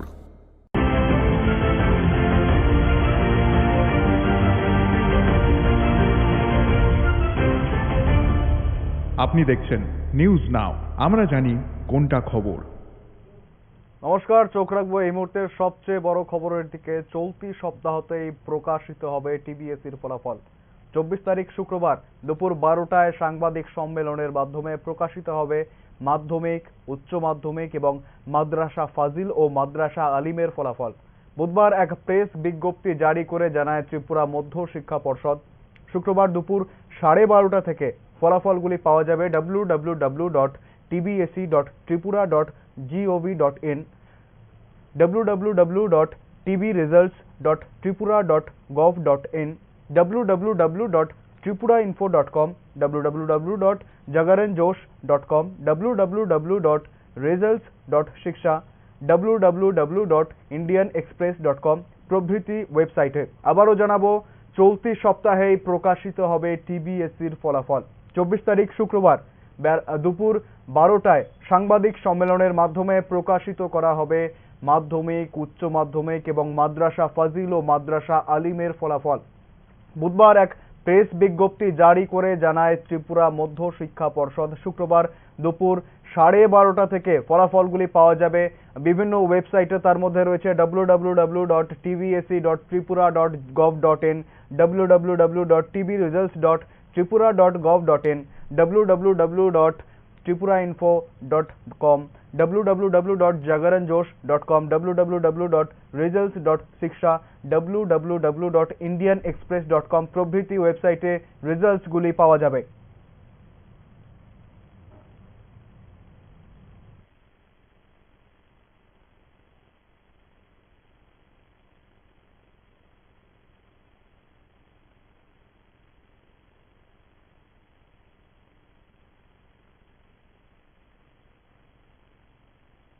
প্রথম আলো এলো শুদ্ধ সকাল, শুদ্ধ সলিলে আজ বাজালো ত্রিতাল, মন্দিরে শুদ্ধ পূজার ধ্বনি, অগ্নি শুদ্ধ হর এ সিঞ্জিনী, পরিণীতা নারী তুমি অনুপমা, শুদ্ধ সোনায় সাজো হে নিরুপমা। শুদ্ধতার স্বর্ণ মন্দির, কালিকা জুয়েলার্স, আগরতলা। আপনি দেখছেন নিউজ নাও, আমরা জানি কোনটা খবর।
আপনি দেখছেন নিউজ নাও, আমরা জানি কোনটা খবর।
স্বাদে ভরা ঘিয়ের সুবাস লংতরায়, কি ভালো খেতে।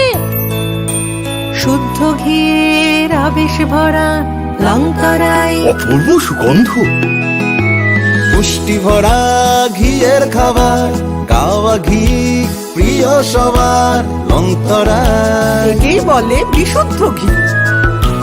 বিশুদ্ধ ঘি নাম মনে রেখো লংতরায়। লংতরাই ঘি রোজ খাবারে তোমাকে চাই। লংতরায়, লংতরায়, লংতরায়। আপনি দেখছেন নিউজ নাও, আমরা জানি কোনটা খবর।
সুন্দর কোম্পানি জুয়েলার্স শুভ অক্ষয় তৃতীয়া 30 এপ্রিল থেকে 11 মে 2024। আসুন বেছে নিন আপনার মনের মতন অক্ষয় জৌলুসের প্রতীক।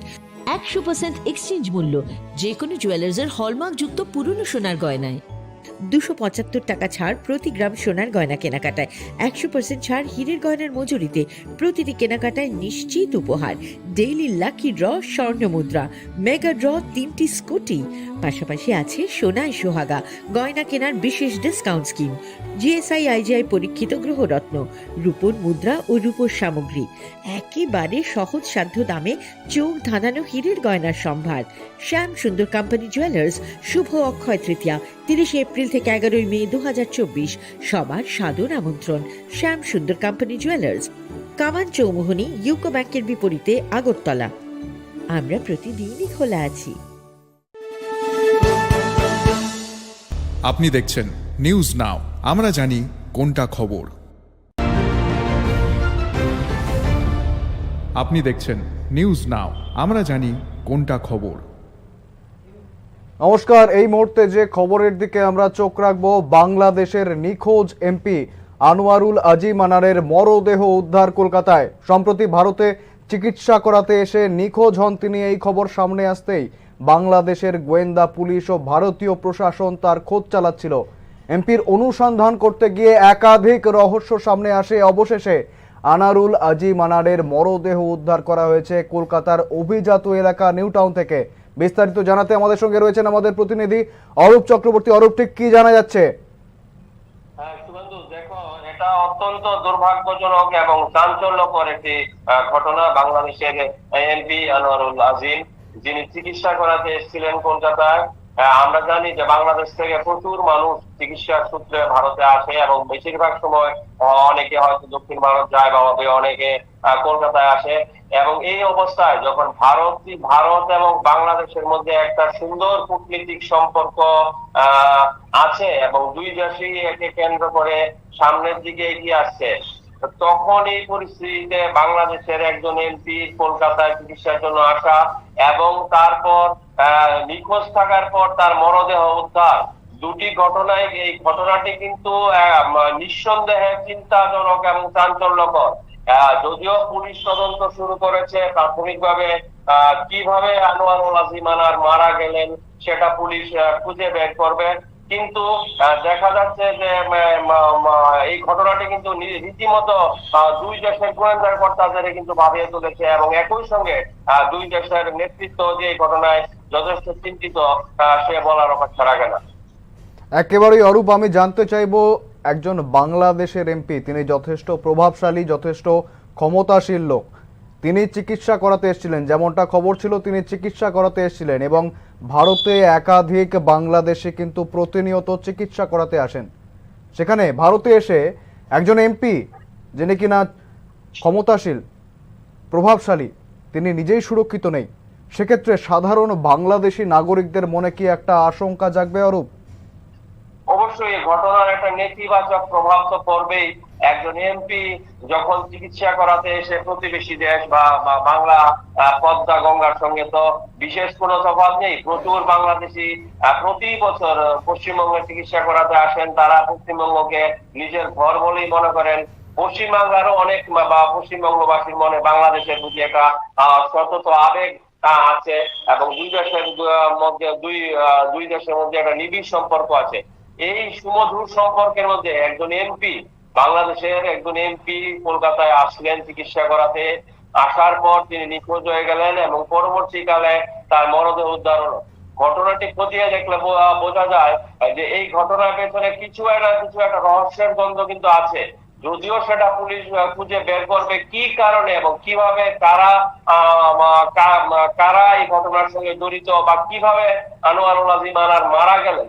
কিন্তু একটা রহস্যজনক গন্ধ কিন্তু অবশ্যই পাওয়া যাচ্ছে যে এই মৃত্যুর ঘটনায়, এমপির মৃত্যুর ঘটনায় কিভাবে উনি ওর মরদেহ নিউ টাউনের মতো এলাকা, অভিজাত এলাকায় পৌঁছলো, কি করতে উনি সেখানে গিয়েছিলেন, কাদের ফোন কল পেয়ে বা কি পেয়ে উনি সেখানে গিয়েছিলেন বা কেন কিভাবে ওর মরদেহ ওখানে রাখা হলো, এইসব যে পারস্পরিক যে ঘটনা যেগুলি জট পাকানো আছে, এগুলি কিন্তু এখন কলকাতা গোয়েন্দা তারা খুঁজে বের করবে।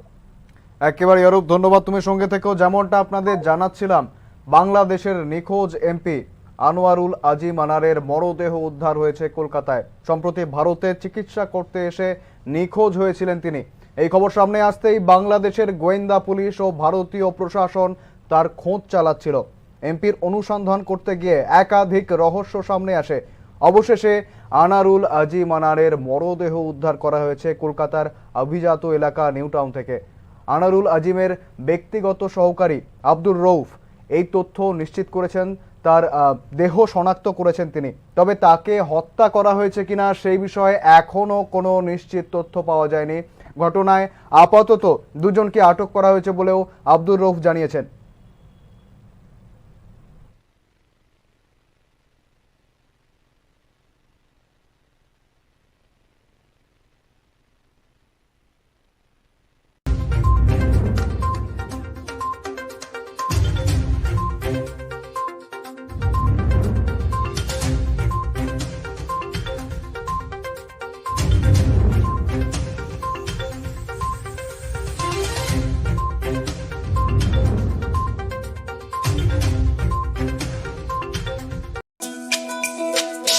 তুমি আছো রান্নাঘরে, তাই সুগন্ধে ভরে, যা খুশি তেমনই খাই তোমার জাদুর রান্নায়। থাকে শুধু লং তরাই, থাকে শুধু লং তরাই।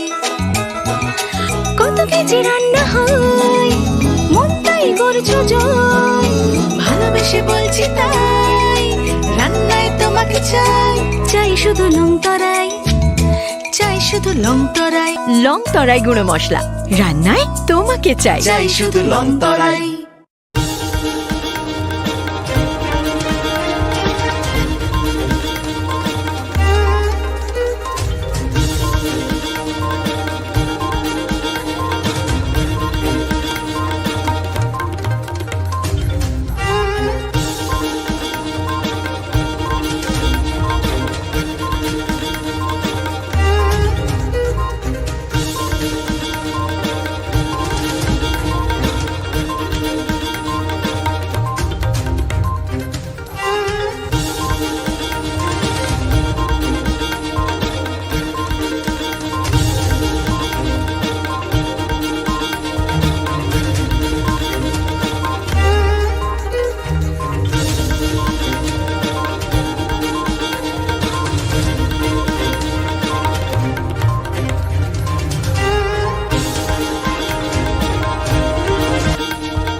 আপনি দেখছেন নিউজ নাও, আমরা জানি কোনটা খবর।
আপনি দেখছেন নিউজ নাও, আমরা জানি কোনটা খবর।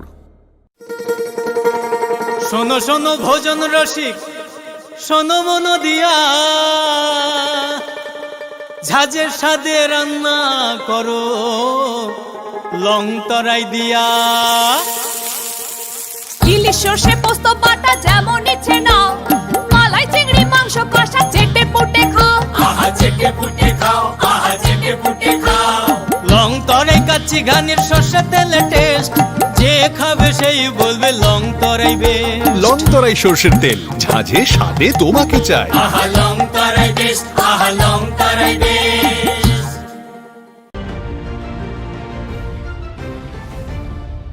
আপনি দেখছেন নিউজ নাও, আমরা জানি কোনটা খবর। আবারও সংবাদ শিরোনামে উঠে এলো জিবির চূড়ান্ত অব্যবস্থার ছবি। বিনা চিকিৎসায় মাটিতে পড়ে রয়েছেন রোগী। মেল মেডিসিন ওয়ার্ডের এই করুণ দশা দেখে হতাশ রোগীর পরিজনরা। এই মুহূর্তে আমাদের সঙ্গে ফোন লাইনে রয়েছেন আমাদের সংবাদ প্রতিনিধি অরূপ চক্রবর্তী। সরাসরি অরূপের কাছে চলে যাব যে অরূপ, কেন বারবার সংবাদ শিরোনামে উঠে আসছে জিবি এবং আজকের ঘটনা কি, বিস্তারিত কি জানতে পারছো? দেখো, আমাদের সংবাদ প্রতিনিধি যে চিত্র পাঠিয়েছে জিবি হাসপাতাল থেকে তা কিন্তু রীতিমতো ভয়ঙ্কর।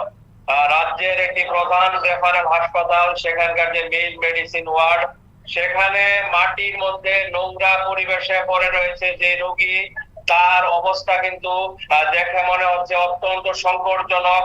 এবং সবচেয়ে ভয়ঙ্কর যে ঘটনা হলো, রোগীর সামনে অক্সিজেনের নল লাগানো, নল আছে, নলটা পড়ে রয়েছে, কিন্তু সেই নল রোগীর মুখে লাগিয়ে দেবে এত বড় হাসপাতালে সেই রকম একজন কর্মীরও দেখা নেই।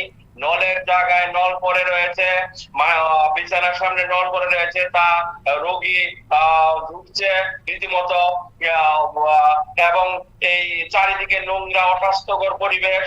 রাজ্যের একটি প্রধান রেফারেল হাসপাতাল, যাকে সুপার স্পেশালিটি হাসপাতাল করার জন্য রাজ্য সরকার উদ্যোগ নিয়েছে, সেইখানে এই ধরনের চিত্র কিন্তু সারা রাজ্যবাসীর কাছে একটা বিশাল বেদনাদায়ক জিনিস যে এগুলি কি হচ্ছে জীবিতে। এবং এই ধরনের ঘটনা কিন্তু বারবার হচ্ছে, যেখানে চিকিৎসা পরিষেবার নাম করে যে পরিষেবা দেওয়া হচ্ছে তা আদপে উন্নত তো নাই, সাধারণ মানের চিকিৎসা পরিষেবাও নয়। একেবারেই অরূপ, কিন্তু বারবার আজকের ঘটনা তো একেবারেই চাঞ্চল্যকর। এই চূড়ান্ত অব্যবস্থার ছবি আমরা আগেও দেখেছি, কিন্তু কেন বারবার রাজ্যের প্রধান রেফারেল হাসপাতালেরই যদি এই চিত্র হয়, তাহলে মহকুমা অঞ্চল বা জেলা স্তরে যে হাসপাতালগুলো রয়েছে তার কি চিত্র হবে? রাজ্যের গোটা স্বাস্থ্য ব্যবস্থা নিয়ে তাহলে প্রশ্ন উঠছে। দেখো, যে কোনো হাসপাতালের গুণগত মান এটাকে কিন্তু সব সময় ধরে রাখতে হয়, এবং তাহলে কিন্তু সেই হাসপাতাল শ্রেষ্ঠত্বের একটা উপাধি পায় বা তাকে কোয়ালিটি হাসপাতাল বলা হয়। এবং আমাদের দেশে যেসব কোয়ালিটি উন্নত মানের হাসপাতাল আছে তাদের কিন্তু ধারা এরকমই। এটা এরকম না যে একদিন ওখানে ভালো চিকিৎসা হলো, পরের দিন আবার পরিষেবা বাজে হয়ে গেল, এরকম কিন্তু ব্যাপারটা না। ওখানে একটা চিকিৎসা পরিষেবার একটা ধারা বজায় থাকে, এবং মানুষজন যে বিশ্বাস করে হাসপাতালে যায়, হাসপাতালও সেই বিশ্বাসের প্রতিদানে তাদেরকে উন্নত পরিষেবা দিয়ে আসে। এখানে ব্যাপার হলো, জিবি হাসপাতালে যে একবারে চিকিৎসা হয় না বা উন্নত চিকিৎসা হয় না এমনও কিন্তু কিছু না। প্রায় অনেক সময় আমরা দেখতে পাই জটিল অনেক রোগের অপারেশন হচ্ছে বা জটিল রোগের চিকিৎসা হচ্ছে, কিন্তু তার পাশাপাশি চূড়ান্ত অব্যবস্থার চিত্র যে জিবি হাসপাতাল থেকে প্রায় সময় উঠে আসছে সেটাও কিন্তু সমান সত্য। এই যে মেইন মেডিসিন ওয়ার্ডের যে চিত্র আমরা দেখলাম, আমাদের সংবাদ প্রতিনিধির দেওয়া তথ্য অনুসারে সেই মেইন মেডিসিন ওয়ার্ডে কিন্তু পর্যাপ্ত সংখ্যায় বেড ছিল। বেড থাকা সত্ত্বেও এই সংকটাপন্ন রোগীকে কিন্তু চিত্রে পরিষ্কার, ছবিতে পরিষ্কার দেখা যাচ্ছে তিনি রীতিমতো ঢুকছেন, তার অবস্থা খুবই খারাপ, তাকে নোংরা অস্বাস্থ্যকর মেঝের মধ্যে ফেলে রাখা হয়েছে, চারিদিকে প্রায় অন্ধকার, একটা আলো আধারী পরিবেশ। মানে এটা রীতিমতো একটা গা শিউরে ওঠার মতো ব্যাপার, যেখানে হাসপাতাল মানে হলো পিস অফ হেভেন, সেখানে একটা শান্তির স্বর্গীয় শান্তির পরিবেশ। সেখানে যেখানে রোগী তার নিজের শারীরিক কষ্ট ভুলে সেবা যত্নের মাধ্যমে সুস্থ হবে, সেখানে এই ধরনের রোগীর প্রতি এই ধরনের অবহেলা কিন্তু আসলেই মনকে নাড়িয়ে দেয়, এবং এই চিত্র কিন্তু চরম হতাশাজনক। অনেক ধন্যবাদ অরূপ, তুমি আমাদের ঘটনার বিস্তারিত জানালে। এইবারে এই যে রোগী চূড়ান্ত অব্যবস্থার শিকার, সেই রোগীর পরিবারের কি প্রতিক্রিয়া শুনবো।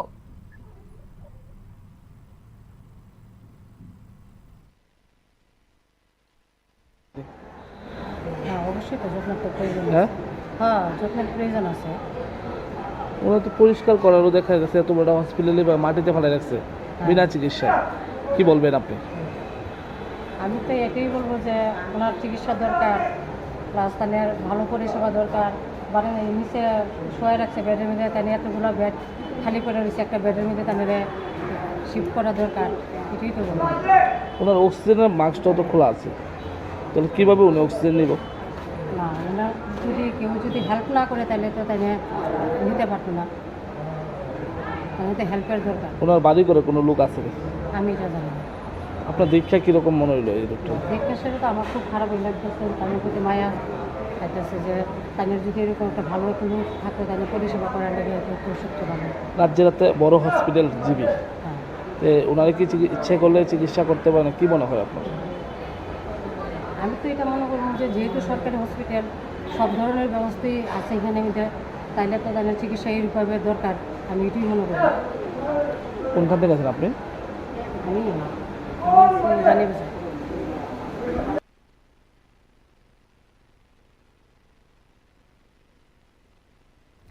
রাজ্যের প্রধান রেফারেল হাসপাতালের যদি এরকম অব্যবস্থার ছবি বারবার প্রকাশ্যে আসে, সেক্ষেত্রে তো তাহলে রাজ্যের যে স্বাস্থ্য ব্যবস্থা, সেক্ষেত্রে কিন্তু রাজ্যের স্বাস্থ্য ব্যবস্থা নিয়ে একটা প্রশ্ন কিন্তু উঠছে এবং সর্বোপরি সাধারণ মানুষের মধ্যে কিন্তু জিবি হাসপাতালের যে স্বাস্থ্য পরিষেবা, সেই স্বাস্থ্য পরিষেবা নিয়েও কিন্তু সংশয় জন্মাচ্ছে।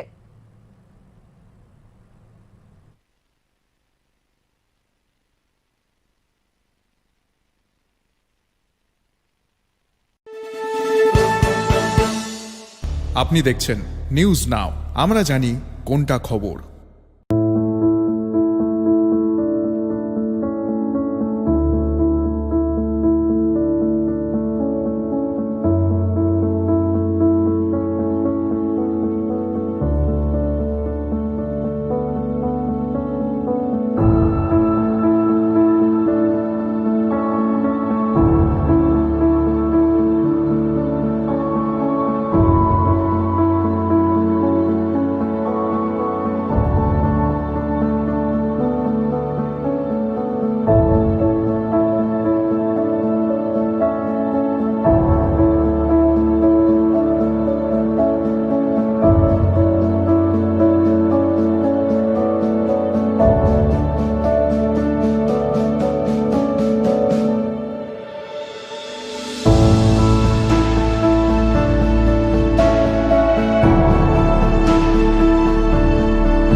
আপনি দেখছেন নিউজ নাও, আমরা জানি কোনটা খবর।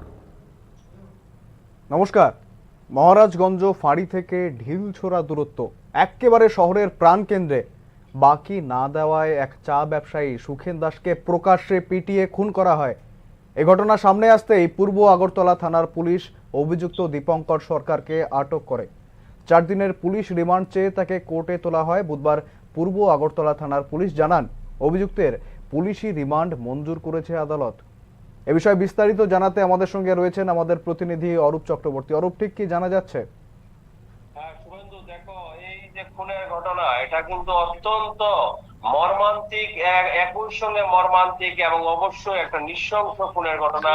একটা অসহায় চা বিক্রেতা, যিনি চা বিক্রি করে তার সংসার প্রতিপালন করতেন, তার 2টি ফুটফুটে মেয়ে আছে, তারা পড়াশোনা করে, বাড়িতে স্ত্রী আছে, তার কোনো অপরাধ নেই। তিনি একজন নেশাগ্রস্ত যুবক দুর্বৃত্ত, এই যে দীপঙ্কর সাহা, তার অপরাধ ছিল শুধু এইটুকুই, তিনি ওকে বাকি দিতে অস্বীকার করেছিলেন। তার ব্যবসা সামান্য ব্যবসা, এই ব্যবসা দিয়ে তিনি সংসার চালান, তিনি বাকি দিলে ব্যবসা চালাতে পারবেন না।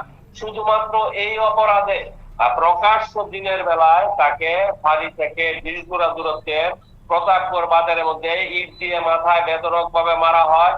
তারপর উনি অসুস্থ হয়ে, রক্তাক্ত অসুস্থ হয়ে জিবি হাসপাতালে ভর্তি হন, সেখানে অপারেশন করা হয় এবং তার মৃত্যু হয় 20 তারিখ।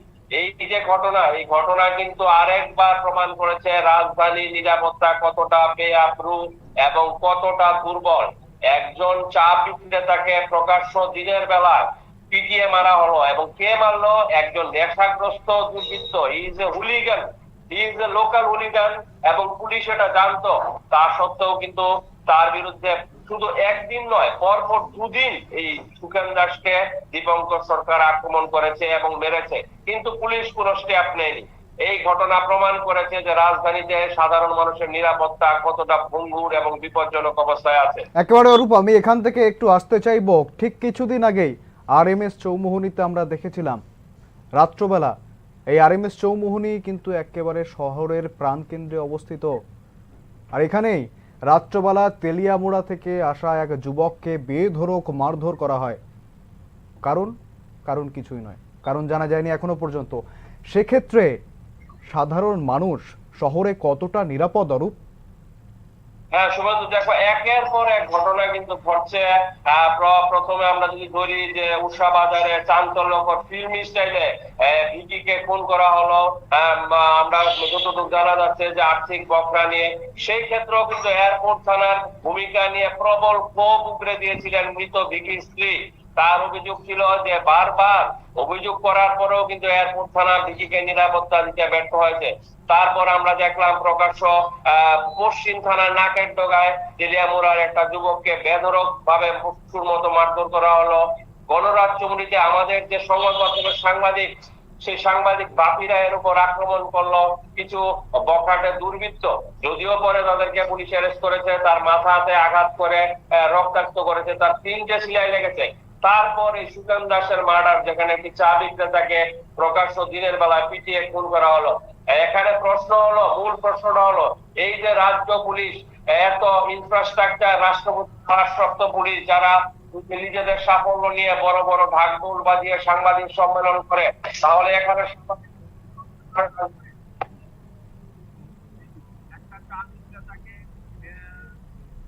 একটা এলাকার হুলিগান স্থানীয় পুলিশের কাছে কি ঘটনার কোনো খবর ছিল না?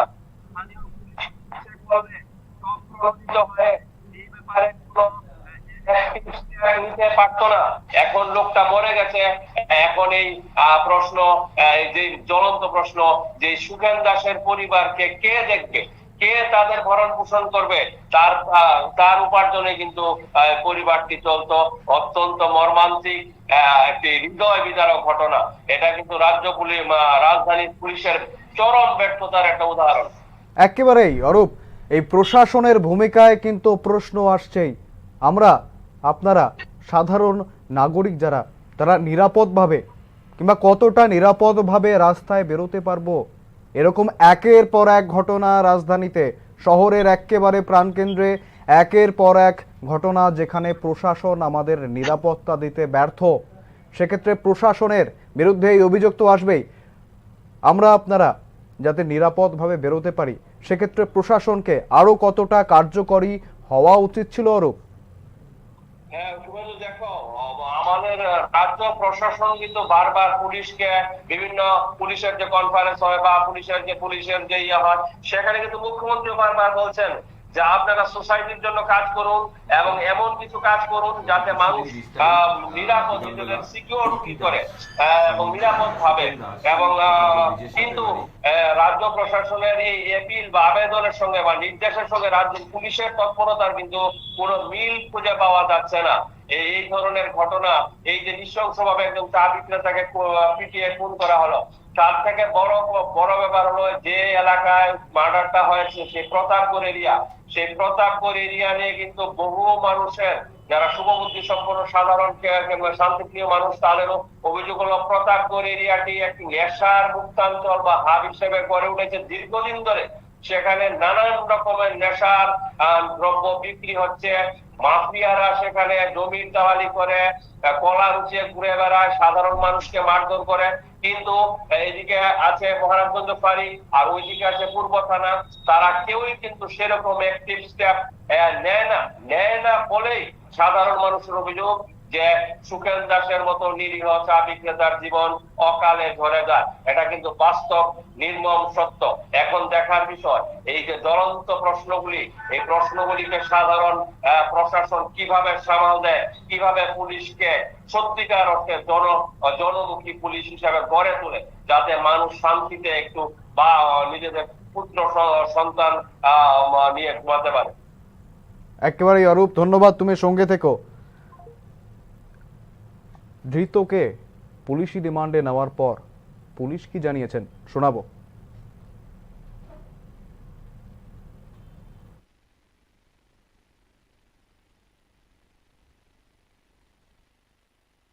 নমস্কার। গত পরশুদিন 20 তারিখ বিকালবেলা ইতি দাস, স্বামী সুখেন দাস, প্রতাপগড় ব্রিজের সাথে বাড়ি, উনি একটা কমপ্লেন করেন আমাদের এখানে যে ওনার স্বামী প্রতাপগড় বাজারে ঠেলার মধ্যে চায়ের দোকান ওনার সাথে তাদের এলাকারই দীপঙ্কর সরকার একটা ঝগড়া হয়। অ্যাকচুয়ালি প্রথমে 16 তারিখে দীপঙ্কর দাস ওনার দোকানে আসে, চা এবং সিগারেট খায়, খেয়ে পয়সা দেয়নি। দ্বিতীয় দিন আবার আসে, আবার চা সিগারেট চাওয়ার পর উনি পয়সা দিতে বলে কথা বলাতে দীপঙ্কর দাস সুখেন দাসকে ধাক্কা মারে, উনি অচেতন্য হয়ে যায়। তো ওনাকে ঘরে নিয়ে যাওয়া হয়। তারপরে 18 তারিখে উনি যখন আবার সকালবেলা দোকান খুলেছে, এই দীপঙ্কর দাস আবার দোকানে আসে, এসে একটা ইটের টুকরা দিয়ে ওনার মাথাতে আঘাত করে পেছনের দিকে দুবার। তখন সাথে সাথে উনি রক্তাক্ত জখমপ্রাপ্ত হয়ে পড়ে, ওনাকে জিবি হসপিটালে নিয়ে যাওয়া হয় চিকিৎসার জন্য। তারপর 20 তারিখ আমাদের এখানে কমপ্লেন দেওয়ার পরে বিকালবেলা আমরা একটা কেস রেজিস্টার করি এখানে। কেস নেওয়ার পর রাত্রিবেলা আমাদের কাছে ইনফরমেশান আসে যে সুখেন দাস উনি জীবিতে চিকিৎসাধীন অবস্থায় মারা গেছেন। তো ওই মোতাবেক আমরা মাননীয় আদালতে আমরা একটা এডিং সেকশন 302 এডিং সেকশনে প্রেয়ার দিই। সাথে সাথে আমরা যে দীপঙ্কর সরকার তাকে আমরা খুঁজে বের করি এবং তাকে অ্যারেস্ট করি। অ্যারেস্ট করে গতকালকে তাকে আমরা কোর্টে পুলিশ রিমান্ড চেয়ে আনি। 4 দিনের পুলিশ রিমান্ড মাননীয় আদালত আমাদের অ্যালাউ করেছেন। এখন সে পুলিশ রিমান্ডে আছে, ঘটনার তদন্ত চলছে। কি কারণে না, অ্যাকচুয়ালি ইস্যুটা হয়েছে যে চা সিগারেট খেয়েছে, ওটার জন্যই টাকা নিয়ে তাদের মধ্যে একটু কথা কাটাকাটি হয়েছে। যখন ওনার কাছে টাকা চেয়েছিল দোকানদার সুখেন দাস, তখনই তাকে টাকা নেই বলে তার সাথে ঝগড়া শুরু হয়। তো ওই দিন টাকা দেয়নি, দ্বিতীয় দিনও আবার চেয়েছে, ওনাকে আর জিনিস দেয়নি। তো 18 তারিখ সকালবেলা সে এসে ইট দিয়ে ওনার মাথায় হঠাৎ আঘাত করে বসে, আর সাথে সাথেই উনি অসুস্থ হয়ে পড়েন, রক্তাক্ত জখমপ্রাপ্ত হয়ে পড়ে, ওনাকে জিবি হসপিটালে নিয়ে যাওয়া হয়। সন্ধ্যার সময় দিন উনি অপারেশন করেছিল, কিন্তু উনি রাত্রেবেলায় সন্ধ্যার পরটা দিয়ে উনি মারা গেছেন। সুখেন দাসের বয়স 55। অ্যাকচুয়ালি তাদের দুজনের বাড়ি এক জায়গাতেই, প্রতাপগড় ব্রিজের সাথেই বাড়ি, বাজারের পাশে, কাছাকাছি দুজনের বাড়ি। যাকে আপনারা অ্যারেস্ট করেছেন ওনাকে জিজ্ঞাসা করেছেন কি কারণে, কেন? না, এটাই উনি বলেছে আমার সাথে বকাবকি করেছে টাকা দেওয়ার জন্য, টাকা দিইনি, আমার কাছে টাকা ছিল না, তো এই জন্যই রাগে আমি মেরেছি। এখন পর্যন্ত এটুকু বলেছে, বাকি ইন্টারোগেশন চলছে। 4 দিন পুলিশ রিমান্ড থাকবে, আর কোনো তথ্য আমরা পাই কিনা সেটা আমরা দেখছি। না, এমনিতে লোকালি ইনফরমেশন যেটা আমরা পাচ্ছি, ও মাঝে মাঝে গাঁজা টাজা এমন কিছু সেবন করে, এটা একটা ইনফরমেশন লোকালি থেকে এসে। ওর নামটা কি? ওর নাম দীপঙ্কর সরকার, 33 বছর বয়স। বাড়ি এখানে প্রতাপগড় ব্রিজের পাশেই, পাশাপাশি কাছাকাছি বাড়ি জঙ্গল। কি করে উনি? উনি কিছু করে না, এমনিতে ঘোরাঘুরি। Step into the realm of Assam Downtown University, where we encourage success, experience the pinnacle of academic excellence, and live your best days.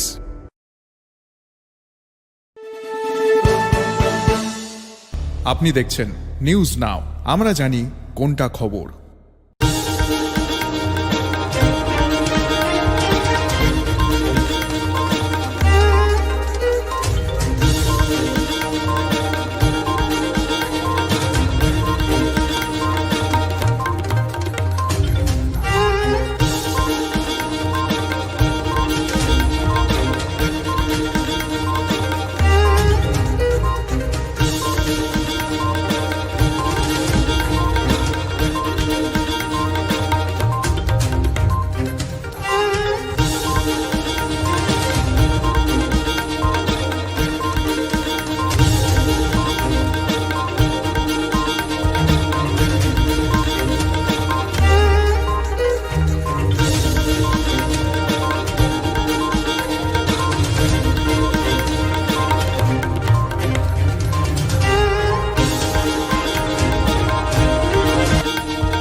আপনি দেখছেন নিউজ নাও, আমরা জানি কোনটা খবর।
মশলা হাতে নয় চামচে তুলুন। লংতরাই গুঁড়ো মশলার প্রতিটি 250 গ্রাম প্যাকেটের সাথে 1টি চামচ ফ্রি।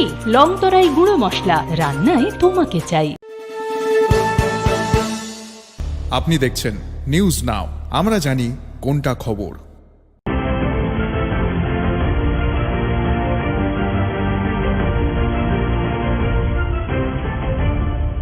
আপনি দেখছেন নিউজ নাও, আমরা জানি কোনটা খবর। নমস্কার, চোখ রাখবো এই মুহূর্তের সবচেয়ে বড় খবরের দিকে। চলতি সপ্তাহতেই প্রকাশিত হবে টিবিএসসির ফলাফল। 24 তারিখ শুক্রবার দুপুর 12টায় সাংবাদিক সম্মেলনের মাধ্যমে প্রকাশিত হবে মাধ্যমিক, উচ্চ মাধ্যমিক এবং মাদ্রাসা ফাজিল ও মাদ্রাসা আলিমের ফলাফল। বুধবার এক প্রেস বিজ্ঞপ্তি জারি করে জানায় ত্রিপুরা মধ্য শিক্ষা পর্ষদ।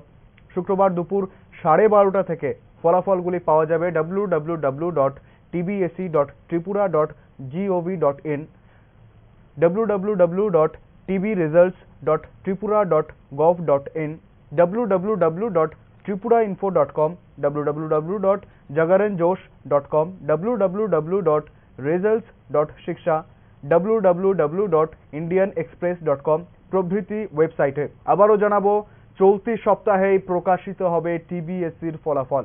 24 তারিখ শুক্রবার দুপুর 12টায় সাংবাদিক সম্মেলনের মাধ্যমে প্রকাশিত করা হবে মাধ্যমিক, উচ্চ মাধ্যমিক এবং মাদ্রাসা ফাজিল ও মাদ্রাসা আলিমের ফলাফল।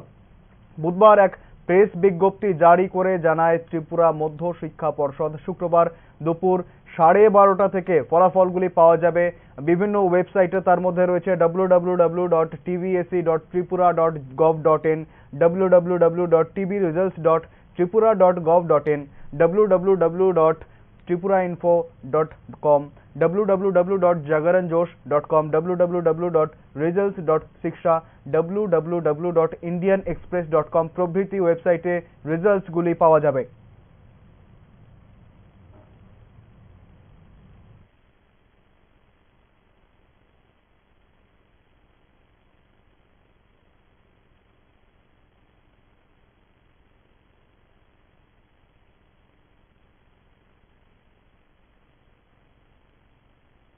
প্রথম আলো এলো শুদ্ধ সকাল, শুদ্ধ সলিলে আজ বাজালো ত্রিতাল, মন্দিরে শুদ্ধ পূজার ধ্বনি, অগ্নি শুদ্ধ হর এ সিঞ্জিনী, পরিণীতা নারী তুমি অনুপমা, শুদ্ধ সোনায় সাজো হে নিরুপমা। শুদ্ধতার স্বর্ণ মন্দির, কালিকা জুয়েলার্স, আগরতলা। আপনি দেখছেন নিউজ নাও, আমরা জানি কোনটা খবর।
আপনি দেখছেন নিউজ নাও, আমরা জানি কোনটা খবর।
আপনারা দেখছেন নিউজ নাও, আপনাদের সঙ্গে রয়েছে আমি সহেলি।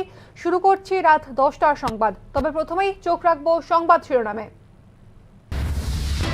জিবি হাসপাতালে চূড়ান্ত অব্যবস্থার চিত্র, নোংরা মেঝেতে পড়ে আছে গুরুতর রোগী, নেই অক্সিজেন দেবার লোক। নাবালিকাকে লাগাতার উত্ত্যক্ত করার অভিযোগে খোয়াইতে গ্রেফতার যুবক, নাবালিকার মায়ের মৃত্যুতেও যুবকের বিরুদ্ধে অভিযোগের আঙুল। 24শে মে প্রকাশ করা হবে ত্রিপুরা মধ্যশিক্ষা পর্ষদ পরিচালিত মাধ্যমিক ও উচ্চ মাধ্যমিক পরীক্ষার ফলাফল। বুধবার ঘোষণা করে রাজ্য মধ্যশিক্ষা পর্ষদ। চা বিক্রেতা সুখেন দাস খুনের ঘটনায় অভিযুক্ত দীপঙ্কর সরকারকে 4 দিনের পুলিশি হেফাজতের নির্দেশ। তেলিয়ামুড়া কালীটিলায় অগ্নিদগ্ধ গৃহবধূ, ঘটনায় উঠছে একাধিক প্রশ্ন, তদন্ত শুরু করেছে পুলিশ।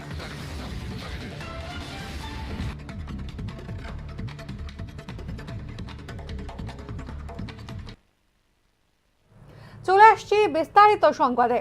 আবারও সংবাদ শিরোনামে উঠে এলো জিবির চূড়ান্ত অব্যবস্থার ছবি। বিনা চিকিৎসায় মাটিতে পড়ে রয়েছেন রোগী। মেল মেডিসিন ওয়ার্ডের এই করুণ দশা দেখে হতাশ রোগীর পরিবার। বেহাল দশা এই শব্দবন্ধটি যেন রাজ্যের প্রধান রেফারেল হাসপাতাল জিবির সমার্থক হয়ে দাঁড়িয়েছে। সংবাদ মাধ্যমে ফুটে উঠছে জিবি হাসপাতালের একের পর এক অব্যবস্থার ছবি। এবারেও তার অন্যথা নয়। বুধবার আবারও দেখা গেল জিবি হাসপাতালের 2 নম্বর মেল মেডিসিন ওয়ার্ডের করুণ দশা। যথাযথ চিকিৎসা পরিষেবা না পেয়ে মাটিতে পড়ে রয়েছেন রোগী। বেড তো দূরের কথা, অক্সিজেন মাস্কটুকু লাগানোর জন্য নেই কোনো স্বাস্থ্যকর্মী। অবহেলিত হয়ে মাটিতে পড়ে রয়েছেন রোগী। অবশ্যই তো যত্নের প্রয়োজন আছে। হ্যাঁ, যত্নের প্রয়োজন আছে। ওরা তো পরিষ্কার করারও দেখা যাচ্ছে এত বড় হসপিটালে মাটিতে ফেলে রাখছে বিনা চিকিৎসায়। কি বলবেন আপনি? আমি তো এটাই বলবো যে ওনার চিকিৎসা দরকার, প্লাস তাদের ভালো পরিষেবা দরকার। মানে নিচে শোয়ে রাখছে বেডের মধ্যে, তাই এতগুলো বেড খালি করে রয়েছে, একটা বেডের মধ্যে তাদের শিফট করা দরকার। এটাই তো বলবো। ওনার অক্সিজেনের মাস্কটাও তো খোলা আছে, তাহলে কীভাবে উনি অক্সিজেন নিব? না, ওনার কেউ যদি হেল্প না করে তাহলে তো তাই নিতে পারতো না। তাহলে তো হেল্পের দরকার। ওনার বাড়ি করে কোনো লোক আছে? আমি এটা জানি না। আপনার দীক্ষা কীরকম মনে হইলো এই লোকটা? দীক্ষা সেটা তো আমার খুব খারাপই লাগতেছে। তাদের প্রতি মায়া লাগতেছে যে তাদের যদি এরকম একটা ভালো একটা লোক থাকতো তাদের পরিষেবা করার লাগে একটু সত্য ভালো। রাজ্যের একটা বড় হসপিটাল জিবি, ওনারা কি ইচ্ছে করলে চিকিৎসা করতে পারে না, কী মনে হয় আপনার? আমি তো এটা মনে করবো যে যেহেতু সরকারি হসপিটাল সব ধরনের ব্যবস্থাই আছে এখানে, তাইলে তো তাদের চিকিৎসা এইভাবে দরকার। আমি এটাই মনে করি। কোনখান থেকে আছেন আপনি? আমি অভিযোগে কেন্দ্রবিন্দুতে থাকা রাজ্যের প্রধান রেফারেল হাসপাতাল জিবির এই দশায় আশাহত আমজনতা। হাসপাতালের জরুরি পরিষেবা নিতে গিয়ে তাঁরা বরং আরো অসুস্থ হচ্ছেন। Bureau report, news now. নাবালিকাকে উত্ত্যক্ত করার অভিযোগ, নাবালিকার মায়ের মৃত্যুতে অভিযুক্ত যুবকের বিরুদ্ধে গ্রেফতার অভিযুক্ত, তদন্ত চালাচ্ছে পুলিশ। ঘটনাটি খোয়াই থানার। অভিযোগ, দীর্ঘদিন ধরে বিমল চন্দ্র দাসের নাবালিকা কন্যা সন্তানকে উত্ত্যক্ত করছে অনুপম দাস নামের বছর 24-এর এক যুবক। বিভিন্ন কুপ্রস্তাবের পাশাপাশি বিমলের অনুপস্থিতিতে তার বাড়িতে গিয়ে নাবালিকাকে উত্ত্যক্ত করত অনুপ। বিমল বাধা দিলে তার বাড়ির বাউন্ডারি ভেঙে তাকে মারতে উদ্যত হয় অভিযুক্ত। এরপর খোয়াই মহিলা থানায় লিখিত অভিযোগ জানান বিমল। সেই অভিযোগের ভিত্তিতে অনুপের বাড়ি থেকে তাকে গ্রেফতার করে পুলিশ। গতকাল 21/5/2024 তারিখে আমাদের কাছে একটা লিখিত অভিযোগ আছে।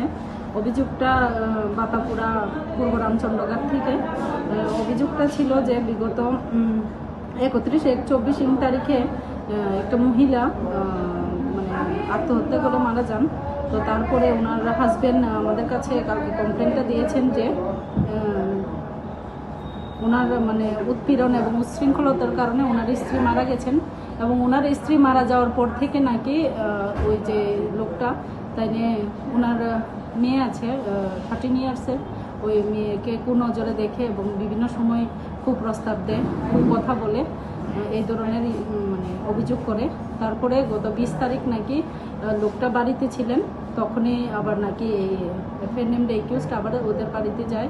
যাওয়ার পরে মেয়েকে দেখে আবার বিভিন্ন ধরনের মন্তব্য করে। তখন উনি দেখতে পেয়ে ওনাকে না করণে ওনাকে মারার জন্য তারা উদ্যত হন এবং ওনার বাড়ির যে বাউন্ডারি বেড়াগুলি ভেঙে ফেলে।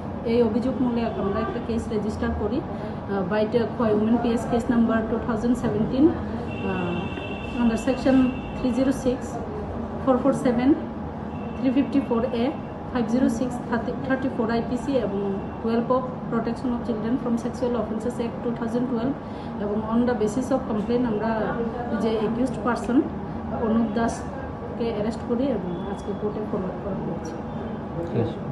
ম্যাম, যে মহিলা মারা গিয়েছিলেন আত্মহত্যা করেছিলেন ওনার নামটা? ওনার নাম লক্ষ্মী দাস। বিমল দাস আরো জানান, এই অনুপের জন্য এই চলতি বছরের জানুয়ারি মাসে তার স্ত্রী লক্ষ্মী দাস আত্মহত্যা করেন। বারংবার লক্ষ্মীকে উত্ত্যক্ত করায় অবশেষে বিষ পান করেন তিনি। অভিযুক্তকে বুধবার আদালতে তোলা হয়। তার কঠোর শাস্তির দাবি জানিয়েছেন বিমল দাসের পরিবার। ব্যুরো রিপোর্ট, নিউজ নাও। আগামী 24শে মে শুক্রবার ত্রিপুরা মধ্যশিক্ষা পর্ষদ পরিচালিত এবছরের মাধ্যমিক ও উচ্চ মাধ্যমিক পরীক্ষার ফল ঘোষণা হবে। ওই দিন বেলা 12টায় পর্ষদ কার্যালয়ে সাংবাদিক সম্মেলনে ঘোষণা করা হবে ফলাফল। একই সঙ্গে মাধ্যমিক মাদ্রাসা আলিম ও উচ্চ মাধ্যমিকের মাদ্রাসা ফাজিল পরীক্ষার ফলও ঘোষণা হবে। বুধবার রাজ্য মধ্যশিক্ষা পর্ষদের তরফে সরকারিভাবে এই খবর জানানো হয়েছে। অবশেষে ত্রিপুরা মধ্যশিক্ষা পর্ষদ পরিচালিত এবছরের মাধ্যমিক ও উচ্চ মাধ্যমিক পরীক্ষার ফলাফল ঘোষণার দিনক্ষণ জানানো হয়েছে। আগামী 24শে মে শুক্রবার একই দিনে প্রকাশ করা হবে মাধ্যমিক ও উচ্চ মাধ্যমিক পরীক্ষার ফলাফল। একই সঙ্গে ঘোষণা করা হবে মাধ্যমিক মাদ্রাসা আলিম ও উচ্চ মাধ্যমিকের মাদ্রাসা ফাজিল পরীক্ষার ফলও। ওই দিন বেলা 12টায় আগরতলায় পর্ষদের মিলনায়তনে সাংবাদিক সম্মেলনে ফলাফল ঘোষণা করবেন সভাপতি ডক্টর ধনঞ্জয় গণচৌধুরী। একদিন আগেই তিনি জানিয়েছিলেন যে এই মাসের শেষ সপ্তাহে মাধ্যমিক ও উচ্চ মাধ্যমিকের ফলাফল ঘোষণা করা হবে। কিন্তু বুধবার সকালে পর্ষদের তরফে বিজ্ঞপ্তি জারি করে জানানো হয় উভয় পরীক্ষার ফলাফল 24শে মে বেলা 12টায় প্রকাশ করা হবে। বেলা 12:30 থেকে পর্ষদের www.tbac.tripura.government.in ওয়েবসাইট সহ সংশ্লিষ্ট আরও কয়েকটি ওয়েবসাইট থেকে ফলাফল জানতে পারবে পরীক্ষার্থীরা। তবে মার্কশিট ও সার্টিফিকেট বিতরণের তারিখ ও স্থান পরবর্তী সময় জানানো হবে। বুধবার এক প্রতিক্রিয়ায় পর্ষদ সভাপতি ডক্টর ধনঞ্জয় গণচৌধুরী ফলাফল ঘোষণা সম্পর্কে বিস্তারিত জানিয়েছেন। আগামী পরশুদিন মানে 24 তারিখ বেলা 12টায় আমরা পরীক্ষার রেজাল্ট আউট করব। যেগুলো আউট হবে সেগুলো হলো দ্বাদশের রেজাল্ট আর মাধ্যমিকের ক্লাস 10-এর রেজাল্ট। আর এছাড়া মাধ্যমিকের দিক থেকে মাদ্রাসা আলিম আর 12-এর দিক থেকে মাদ্রাসা ফাজিল, এই পরীক্ষা রেজাল্টগুলো বেরোবে। ত্রিপুরা মধ্যশিক্ষা পর্ষদের সভাপতির বক্তব্য অনুযায়ী এবছর মাধ্যমিকে পরীক্ষার্থী রয়েছে 33,000-এর মতো, আর উচ্চ মাধ্যমিকে পরীক্ষার্থীর সংখ্যা 23,000-এর কিছু বেশি। পরীক্ষায় কেউ অকৃতকার্য হলে তাদের জন্য থাকবে বছর বাঁচাও পরীক্ষায় বসার দ্বিতীয় সুযোগ।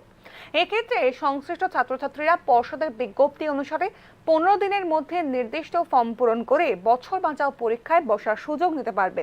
ইতিপূর্বে 125টি স্কুলে বিদ্যাজ্যোতি প্রকল্পের অন্তর্ভুক্ত হয়ে সিবিএসইর অধীনে চলে যাওয়ায় এবার রাজ্য মধ্যশিক্ষা পর্ষদের পরীক্ষার্থীর সংখ্যা 10,000-এর মতো কমে গিয়েছে। যদিও বিদ্যাজ্যোতি স্কুলগুলোর ফলাফল এবছর চূড়ান্ত হতাশাজনক হয়েছে। এবার রাজ্যে মধ্যশিক্ষা পর্ষদের পরীক্ষার ফলও যে খুব একটা সন্তোষজনক হবে না, এদিন তার আগাম আভাস দিয়েছেন পর্ষদ সভাপতি ডক্টর ধনঞ্জয় গণচৌধুরী।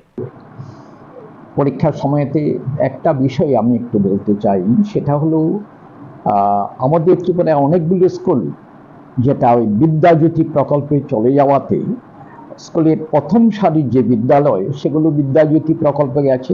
এবার সিবিএসইতে রেজাল্ট আউট হয়ে গেছে। হবার পর আমাদের ত্রিপুরা মধ্যশিক্ষা পর্ষদের অধীনে যে বিদ্যালয়গুলো আছে এগুলো অনেকটা ওই দ্বিতীয় সারির বিদ্যালয়গুলো, প্রায় প্রথম সারিগুলো চলে গেছে ওদিকে।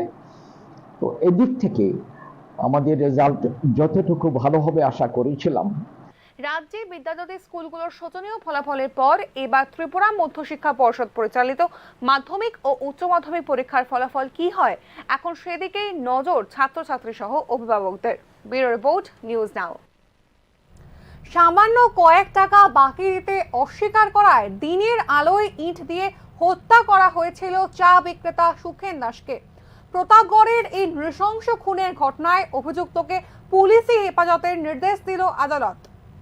খুনের ঘটনায় অভিযুক্ত দীপঙ্কর সরকারকে আদালত 4 দিনের পুলিশি হেফাজতের আদেশ দিয়েছে বলে জানায় পূর্ব থানার ওসি সঞ্জিত সেন। অ্যারেস্ট করে গতকালকে তাকে আমরা কোর্টে পুলিশ রিমান্ড চেয়ে আনি। 4 দিনের পুলিশ রিমান্ড মাননীয় আদালত আমাদের অ্যালাউ করেছেন। এখন সে পুলিশ রিমান্ডে আছে। ঘটনার তদন্ত চলছে। কি কারণে না, অ্যাকচুয়ালি ইস্যুটা হয়েছে যে চা সিগারেট খেয়েছে, ওটার জন্যই টাকা নিয়ে তাদের মধ্যে একটু কথা কাটাকাটি হয়েছে। যখন ওনার কাছে টাকা চেয়েছিল দোকানদার সুখেন দাস, তখনই তাকে টাকা নেই বলে তার সাথে ঝগড়া শুরু হয়। তো ওই দিন টাকা দেয়নি, দ্বিতীয় দেয়নি। তো 18 তারিখ সকালবেলা সে এসে ইট দিয়ে ওনার মাথায় হঠাৎ আঘাত করে বসে। তার সাথে সাথেই উনি অসুস্থ হয়ে পড়েন, রক্তাক্ত জখমপ্রাপ্ত হয়ে পড়েন। ওনাকে জিবি হসপিটালে নিয়ে যাওয়া হয়। সন্ধ্যার সময় দিন অপারেশন করেছিল, কিন্তু উনি রাত্রেবেলায় সন্ধ্যার পরটা দিয়ে উনি মারা গেছেন। সুখেন দাসের বয়স 55। অ্যাকচুয়ালি তাদের দুজনের বাড়ি এক জায়গাতেই, প্রতাপগড় ব্রিজের সাথেই বাড়ি, বাজারের পাশে, কাছাকাছি দুজনের বাড়ি। যাকে আপনারা অ্যারেস্ট করেছেন ওনাকে জিজ্ঞাসা করেছেন কী কারণে, কেন? না, এটাই উনি বলেছে আমার সাথে বকাবকি করেছে টাকা দেওয়ার জন্য। টাকা দিইনি, আমার কাছে টাকা ছিল না, তো এই জন্যই রাগে আমি মেরেছি। এখন পর্যন্ত এটুকু বলেছে। বাকি ইন্টারোগেশন চলছে। 4 দিন পুলিশ রিমান্ড থাকবে। আর কোনো তথ্য আমরা পাই কিনা সেটা আমরা দেখব। না, এমনিতে লোকালি ইনফরমেশন। তিনি জানিয়েছেন দীপঙ্কর সরকারকে জিজ্ঞাসাবাদ করছে পুলিশ। তবে চরম দুঃখের যে বিষয়টি খুনের ঘটনায় উঠে আসছে তা হলো মহারাজগঞ্জ ফাঁড়ি থেকে অল্প দূরত্বের মধ্যে প্রকাশ্যে দিনের বেলায় খুন করা হলো সুখেন দাসকে। করিতকর্মা পুলিশ তখন লস্যি খেতে ব্যস্ত। বলার কারণও আছে বইকি। জানা গেছে শুধু একদিন নয়, পরপর 2 দিন অসহায় চা বিক্রেতা সুখেন দাসকে মারধর করেছে নেশাগ্রস্ত পাষণ্ড দীপঙ্কর সরকার। প্রশ্ন ওঠে, তখন কোথায় ছিল মহারাজগঞ্জ ফাঁড়ি অথবা সংশ্লিষ্ট থানার গালভারী পুলিশ কর্তারা? নাকি গরিবের উপর অত্যাচার হলে ঘুম ভাঙতেই রাজধানীর পুলিশের সপ্তাহ মাস কেটে এই কথাই তাহলে খাঁটি সত্যি? সবাইকে নমস্কার। গত পরশুদিন 20 তারিখ বিকালবেলা ইতি দাস, স্বামী সুখেন দাস, প্রতাপগড় ব্রিজের সাথে বাড়ি, উনি একটা কমপ্লেন করেন আমাদের এখানে যে ওনার স্বামী প্রতাপগড় বাজারে ঠেলার মধ্যে চায়ের দোকান ওনার সাথে তাদের এলাকারই দীপঙ্কর সরকার একটা ঝগড়া হয়। অ্যাকচুয়ালি প্রথমে 16 তারিখে দীপঙ্কর দাস ওনার দোকানে আসে, চা এবং সিগারেট খায়, খেয়ে পয়সা দেয়নি। দ্বিতীয় দিন আবার আসে, আবার চা সিগারেট চাওয়ার পর উনি পয়সা দিতে বলে কথা বলাতে দীপঙ্কর দাস সুখেন দাসকে ধাক্কা মারে, উনি অচেতন্য হয়ে যায়। তো ওনাকে ঘরে নিয়ে যাওয়া হয়। তারপরে 18 তারিখে উনি যখন আবার সকালবেলা দোকান খুলেছে, এই দীপঙ্কর দাস আবার দোকানে আসে, এসে একটা ইটের টুকরা দিয়ে ওনার মাথাতে আঘাত করে পেছনের দিকে 2 বার। তখন সাথে সাথে উনি রক্তাক্ত। নেশার আতুর ঘর হিসেবে বহু আগে থেকেই পরিচিত প্রতাপগড় এলাকা। মানুষের অভিযোগ, মাফিয়ারা কলা রুচিয়ে বুক ফুলিয়ে ঘুরে বেড়ায়, আর পুলিশ পাতি মদ্যপ ধরে পকেট ভর্তি করে। ভিকি খুনের পর সুখেন দাসের নৃশংস খুন, রাজধানীর পুলিশের হম্বিতম্বি যে শুধু কাগজ কলমের মধ্যেই সীমাবদ্ধ সেই বিষয় নিয়ে ইতিমধ্যে বহুবার স্পষ্ট মত জানিয়েছেন রাজধানীর মানুষ। যে আগরতলায় আনন্দ আশ্রম নাইট শো সিনেমা দেখে রাত্রি 11টার সময় নিশ্চিন্তে বাড়ি যেত মা মাসি কাকিরা, সংস্কৃতির সেই শহরে এখন 10 টাকার জন্য মানুষ পিটিয়ে মারা হয়। পুলিশ কর্তারা আছে কি কোনো উত্তর আপনাদের কাছে? ব্যুরো রিপোর্ট, নিউজ নাও। মঙ্গলবার বিকেলে তেলিয়ামুড়া কালীটিলায় অগ্নিদগ্ধ গৃহবধূ, আশঙ্কাজনক অবস্থায় বর্তমানে জিবিপি হাসপাতালে চিকিৎসাধীন তিনি। গায়ে আগুন লাগার কারণ নিয়ে ধোঁয়াশা সৃষ্টি হয়েছে। ঘটনা তেলিয়ামুড়া থানার কালীটিলা এলাকার। মঙ্গলবার বিকেলে স্থানীয় প্রভাত সরকারের স্ত্রী সুপর্ণা সরকারের গায়ে আগুন লাগে। খবর পেয়ে ঘটনাস্থলে পৌঁছয় তেলিয়ামুড়া অগ্নি নির্বাপক দপ্তরের কর্মীরা। গুরুতর অগ্নিদগ্ধ অবস্থায় সুপর্ণাকে তেলিয়ামুড়া মহকুমা হাসপাতালে নিয়ে যান তারা। উন্নত চিকিৎসার জন্য সেখান থেকে তাকে জিবি হাসপাতালে রেফার করেন চিকিৎসকরা। 6:40 নাগাদ সুপর্ণা সরকার নামে wife of Prabal Sarkar Kalitila area Teliamura fire service মহিলা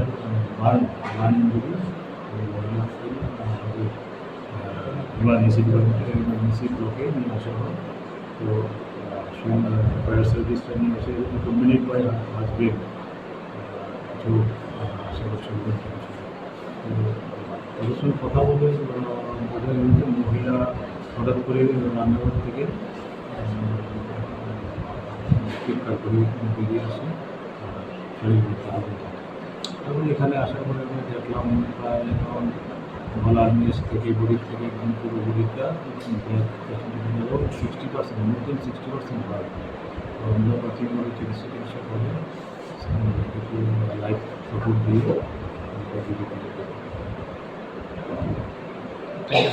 প্রাথমিক অনুমান রান্না করতে গিয়ে আগুন লেগেছে, তবে প্রতিবেশীরা জানিয়েছেন আগুন লাগার কারণ হিসেবে পারিবারিক কলহ থাকতে পারে, যদিও পরিবারের কেউ এ ব্যাপারে মুখ খোলেননি।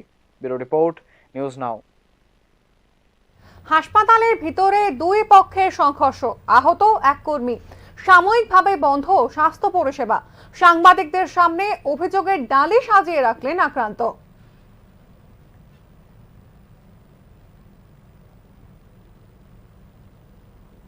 বাংলাদেশের ঝিনাইদহ 4 আসনের সংসদ সদস্য আনোয়ারুল আজিম আনারের খণ্ডিত দেহ বুধবার সকালে কলকাতায় নিউ টাউনের সঞ্জীবা গার্ডেন্সের একটি ফ্ল্যাট থেকে উদ্ধার করা হয়েছে। সংসদ সদস্য আনোয়ারুল আজিম আনারকে পরিকল্পিতভাবে খুন করা হয়েছে বলেই অনুমান করছে পুলিশ। ত্রিপুরা সীমান্ত দিয়ে ক্রমেই বেড়ে চলছে বাংলাদেশি অনুপ্রবেশকারী। মঙ্গলবারও আগরতলা রেল স্টেশন থেকে এরকম 2 জন বাংলাদেশি অনুপ্রবেশকারীকে আটক করা হয়। ধৃতদের একজন পুরুষ ও একজন মহিলা। তারা আগরতলা থেকে ট্রেনে দিল্লি যাওয়ার উদ্দেশ্যে ছিল। তাদের কাছে বৈধ অনুমতিপত্র না থাকায় গ্রেফতার করে আগরতলা জিআরপি থানার পুলিশ ও আরপিএফ স্টাফ।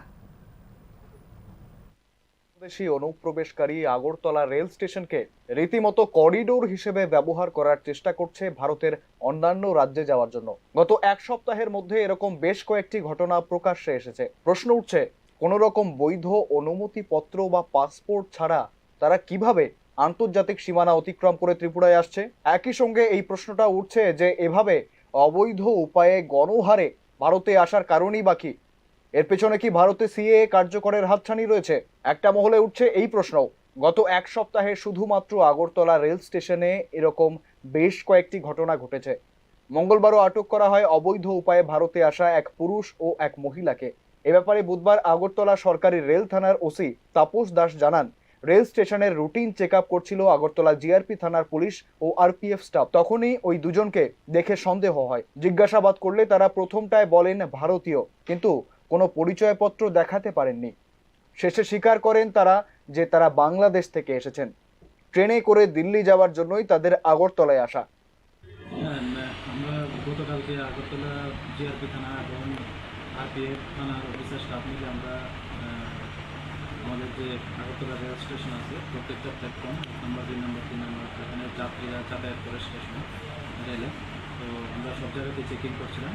তো এমন সময় দেখলাম প্ল্যাটফর্ম নাম্বার 1-এর দিকে 2 জন লোক, একজন মহিলা এবং একজন পুরুষ, তারা খুব স্পিডে আসছিল এবং রেলে যাওয়ার জন্য চেষ্টা করছে। তারপর আমরা তাদের দেখে সন্দেহ হয় এবং তাদের আমরা ডিটেন করে জিজ্ঞাসাবাদ শুরু করি। তো প্রথমে তো তারা বলেছিল তারা ভারতীয় নাগরিক, তো এই সুবাদে আমরা ওদের আইডেন্টি কার্ড চেয়েছিলাম, কিন্তু তারা দিতে পারেনি এবং তারা পরে স্বীকার করে যে তারা বাংলাদেশি ন্যাশনাল, তারা দিল্লিতে যাবে ট্রেন করে। তো কিন্তু কোনো তাদের কাছে কোনো ভ্যালিড পাসপোর্ট বা কোনো ভ্যালিড ডকুমেন্ট নেই। তারপর আমরা আমাদের আগরতলা জিআরপি থানাতে একটা মামলা নিয়েছি আইপিসি এবং আইপিপি অ্যাক্ট এবং ফরেনার অ্যাক্টে। তো আজকে তাদের মহামান্য রেল পুলিশের বক্তব্য অনুযায়ী ধৃতরা বাংলাদেশের বাগেরহাট থেকে এসেছে বলে জানায়। একজনের নাম নার্গিস আক্তার এবং অন্যজন মেহেদি হাসান, কিন্তু তাদের কাছে ছিল না ভারতে প্রবেশের কোনো বৈধ অনুমতিপত্র, এমনকি পাসপোর্টও না। ফলে দুজনকেই গ্রেফতার করে রেল পুলিশ। ওদের একজনের নাম হলো যে নার্গিস আক্তার, বাড়ি বাগেরহাট ডিস্ট্রিক্ট বাংলাদেশ। মেহেদি হাসান ওর বাড়িও বাগেরহাট ডিস্ট্রিক্ট বাংলাদেশ। কোন ট্রেনে যেতে চেয়েছিল তারা? তারা ওই বিকালবেলা আমাদের একটা ট্রেন আছে শিলচর হয়ে যায়, ওইটাতেই তারা যেতে চেয়েছে। এই গত কয়েকদিনে যতজন বাংলাদেশি আটক করা হয়েছে এর মধ্যে কি তারা চেন বাই চেন কি যুক্ত রয়েছে এরকম? না, এটা এখনও ঠিকভাবে বলা যাচ্ছে না। তো আমরা দেখছি এই ব্যাপারগুলো, দেখছি ইন্টারভিউশনও চলছে তাদের, ওইটির সঙ্গে ওদের কোনো লিঙ্ক আছে কি না আমরা এই বিষয়গুলো আমরা দেখছি, এবং যদি এটাতে কারোর কোনো লিঙ্ক পাওয়া যায় আমরা নিশ্চয়ই আমাদের আওতায় এনে এবং এই মামলাতে আমরা গ্রেফতার করব। এদিকে আগরতলা রেল স্টেশনে আজকাল অবৈধ বাংলাদেশি অনুপ্রবেশকারী আটক করা যেন রুটিনে পরিণত হয়েছে। এর পেছনে কোনো আন্তর্জাতিক চক্র কাজ করছে কিনা তা তদন্ত করে দেখছে পুলিশ। ব্যুরো রিপোর্ট, নিউজ নাও। দীর্ঘদিন ধরে বেহাল অবস্থায় আছে জম্পুইজলা মহকুমার রায়পাড়া এলাকার যাতায়াতকারী রাস্তা। জরাজীর্ণ রাস্তার কারণে চরম সমস্যার সম্মুখীন স্থানীয় অংশের মানুষ। রায়পাড়া এলাকার স্থানীয় মানুষের বক্তব্য, জরাজীর্ণ রাস্তাটি সংস্কার করার জন্য বহুবার স্থানীয় নেতা ও সংশ্লিষ্ট দপ্তরের কাছে নিবেদন করা হয়েছে, কিন্তু কোনো ধরনের কার্যকারী উদ্যোগ গ্রহণ করা হয়নি। কাঞ্চনমালার সঙ্গে সংযোগকারী এই গুরুত্বপূর্ণ রাস্তার বেহাল দশার কারণে এলাকার প্রায় 60 থেকে 70টি পরিবারের মানুষ চরম যন্ত্রণা ভোগ করছেন বলে প্রবল উষ্মার সঙ্গে জানিয়েছেন ভুক্তভোগী স্থানীয় মানুষরা। বর্ষা হলে তো একজন গাড়ি ঘোড়া লইয়া যেতে পারতেছে না, এটা নিয়ে সেটা আমরা অনেক সিপিএম আমলতে আরম্ভ করছি যে কোন সরকার আয়োগ সেটা শুধু তারা একজনের পরে একজন সমস্যার খালি তারা লিখিতভাবে নিয়ে যেতেছে, আমাদের রাস্তাঘাটের সমস্যা কোনো পরিবর্তন হইতেছে। এই পাড়াতে আপনারা কয় পরিবার আছে? আমরা মণিপুরি পোস্টলে এখানে প্রায় 60-65 পরিবার আছে। আচ্ছা, এই রাস্তাটা কই থেকে আইছে? এটা কাঞ্চনমালা বাজার থেকে কাঞ্চনমালা যতটুকু কাঞ্চনমালা এরিয়াটা এটা ইটসলিং হয়েছে, কিন্তু আমরা যেখানে করে এরিয়া থেকে আজকে দীর্ঘদিন যাবৎ কোনো দিন আজকে মিনিমাম 40 বছর ধরে এখানে এই হালে চলছে। মানে কোন বিধানসভা এরিয়াতে পড়ছে? এটা গোলাঘাট বিধানসভা। ডিপার্টমেন্টের মানে তার কাছে কইলে মানে কোনো কিছু না না না না কোনো তো লিখিতভাবে কয়েকবার নিচে কইতেছে, তো আজকাল প্রায় 25-30 বছর ধরে আমি নিজে তো পর্যন্ত তার সাথে কথা কইছি, হওয়া তোমরা এটা হইতেছে সোলিং হইব মেটেনে নিব। জরাজীর্ণ রাস্তাটিকে অবিলম্বে সংস্কার করার জন্য স্থানীয় প্রশাসন ও পূর্ত দপ্তরের কাছে জোরালো দাবি রাখেন রায়পাড়ার মানুষজন। বিষয়টা আমরা রাস্তাটা তাড়াতাড়ি উকে করুক। আমরা সাধারণত ওই দিন বৃষ্টি হয়েছে, এদিক দিয়ে গাড়ি ঘোড়া নামতে পারে না, এই যে পুরা রাস্তা গর্ত টর্ত হয়ে রয়েছে, সবাই গ্রামবাসী সবাই খালি এই রাস্তা নিয়েছে। কালবার একটা আজকে দীর্ঘদিন ধরে আমরা নিজেরা পরিশ্রম করে দায়রা সরাতে একটা কালবার নিজেরা পয়সা দিয়ে সেটা কালবারটা না দেবো, এই বক্স কালবার একটা দেবো। এর ভিতরে এমন দিন যে বাচ্চারা স্কুলে যায় সেটা ড্রেস ধুইয়া হাফ এ দুটো ধুয়ে সেটা এরপরে স্কুলে ঢুকুন লাগে, ইলিগে যাইতে গেলে ফেক লাগে স্কুলে ড্রেস সব বইরা জায়গা এমন দিন একটা জুতা নিয়ে যাইব ওইদিকে আটতে আটতে পেছনটা পুরোটা ধুয়ে সেটা এরপরে যাওয়ান লাগে। এরপরে মনে করেন যে তারা প্রেগনেন্সি তারা এর থেকে মনে করেন 1-1.5 কিলোমিটার আটটা যাওয়ান লাগে বৃষ্টি হইলে, এলাকার মানুষের বক্তব্য, তারা নিজেরাই টাকা দিয়ে নির্মাণ করেছিলেন বক্স কালভার্ট। পূর্ত দপ্তরের উদাসীনতায় সেটিও নড়বড়ে হয়ে গেছে বলেই ভুক্তভোগী এলাকাবাসীদের অভিমত। ব্যুরো রিপোর্ট, নিউজ নাও।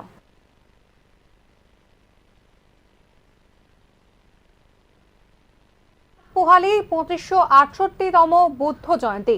এ উপলক্ষে বুধবার সকালে আগরতলার বেনুবন বিহারের তরফে সরকারি হাসপাতালে রোগীদের ফল ও মিষ্টি বিতরণ করা হয়।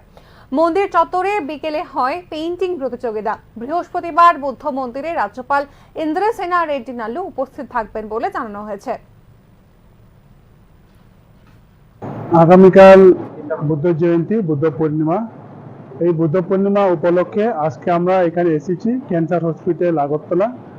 এসে এখানে পেশেন্টদেরকে আমরা ফল, ফ্রুট, মিষ্টি ডিস্ট্রিবিউশন করেছে।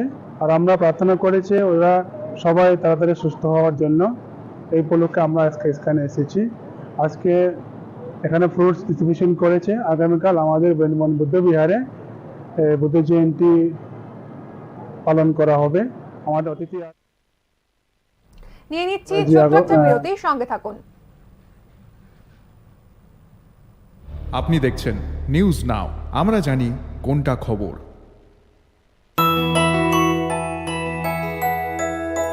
স্বাদে ভরা ঘিয়ের সুবাস লংতরায়, কি ভালো খেতে।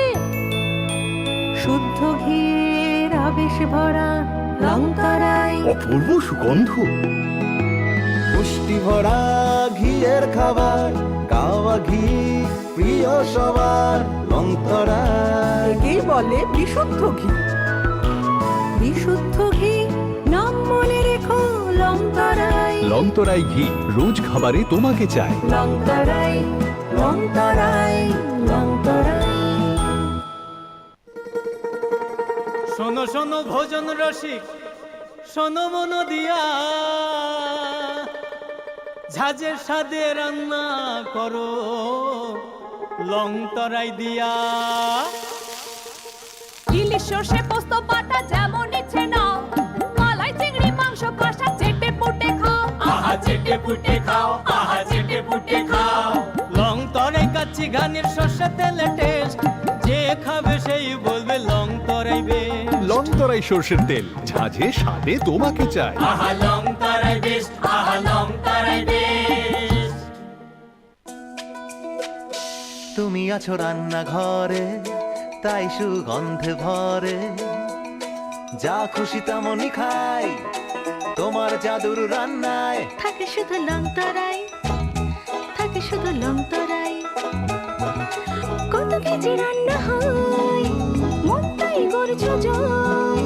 ভালোবেসে বলছি তাই, রান্নায় তোমাকে চাই, চাই শুধু লংতরাই, চাই শুধু লংতরাই। লংতরাই গুঁড়ো মশলা, রান্নায় তোমাকে চাই, চাই শুধু লংতরাই। শ্যাম সুন্দর কোম্পানি জুয়েলার্স শুভ অক্ষয় তৃতীয়া 30 এপ্রিল থেকে 11 মে 2024। আসুন বেছে নিন আপনার মনের মতন অক্ষয় জৌলুসের প্রতীক। 100% এক্সচেঞ্জ মূল্য যে কোনো জুয়েলার্সের হলমার্কযুক্ত পুরনো সোনার গয়নায়। 275 টাকা ছাড় প্রতি গ্রাম সোনার গয়না কেনাকাটায়। 100% ছাড় হীরের গয়নার মজুরিতে। প্রতিটি কেনাকাটায় নিশ্চিত উপহার, ডেইলি লাকি ড্র, স্বর্ণ মুদ্রা, মেগা ড্র, 3টি স্কুটি।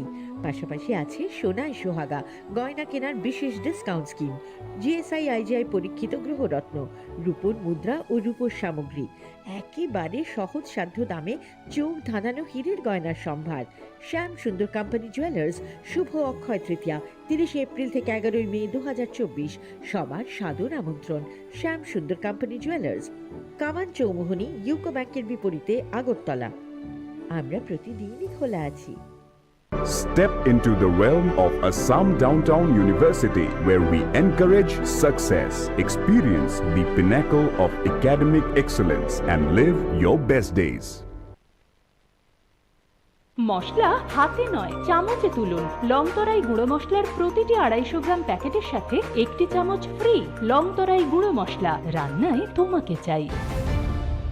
আপনি দেখছেন নিউজ নাও, আমরা জানি কোনটা খবর। ফিরে এলাম বিরতির পর, আবারও চোখ রাখবো সংবাদে। শান্তির বাজার হাসপাতালে এক্স রে পরিষেবা বন্ধের চিত্র গতকালই বিস্তারিতভাবে তুলে ধরেছিল সংবাদ মাধ্যম নিউজ নাও। সংবাদ সম্প্রচারের 24 ঘন্টার মধ্যেই আসলো প্রয়োজনীয় X ray plate. X ray plate আসলেও বুধবারেও শুরু হয়নি এক্স রে পরিষেবা প্রদানের কাজ। কারিগরি ত্রুটি থাকার কারণে এক্স রে পরিষেবা প্রদানের কাজ শুরু করা যায়নি বলে জানিয়েছেন জেলা হাসপাতালের দায়িত্বপ্রাপ্ত রেডিওগ্রাফার। আগের মতো মোবাইল দিয়েই কোনো মতে পরিষেবা প্রদান করা হচ্ছে বলে জানান তিনি। প্লেট আজকে এসছে, কিন্তু রুগীরা দেওয়া হইতেছে। এখন তো এখন দেওয়া হইতেছে, কিন্তু ওই কারণে আমার প্রিন্টার একটু খারাপ আছে। তো এখন আগে যেভাবে চলতেছে মোবাইলে নিয়ে অ্যান্ড্রয়েড মোবাইলে এখন এইভাবে চলতেছে আমাদের। মানে প্লেট এসছে কিন্তু প্লেট পাবলিক সাধারণ রুগীকে দেওয়া যাচ্ছে না টেকনিক্যাল ইস্যুর কারণে। কবে নাগাদ ঠিক হতে পারে? যদিও বুধবার সকাল থেকে এক্স-রে করার জন্য লাইনে দাঁড়িয়েছিলেন দূর দূরান্ত থেকে আসা রোগীরা, পরিষেবা চালু না থাকায় কার্যতই হতাশা প্রকাশ করেন তারা।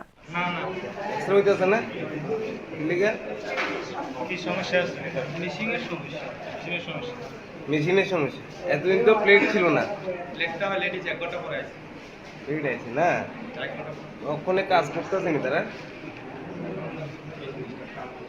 লক্ষ টাকা খরচ করে যারা তারকা খচিত হাসপাতালের পরিষেবা নিতে যান, সেই চিত্রের বিপরীতে দাঁড়িয়ে গ্রামীণ হাসপাতালের উপর ভরসা করেন হাজারো সাধারণ মানুষ।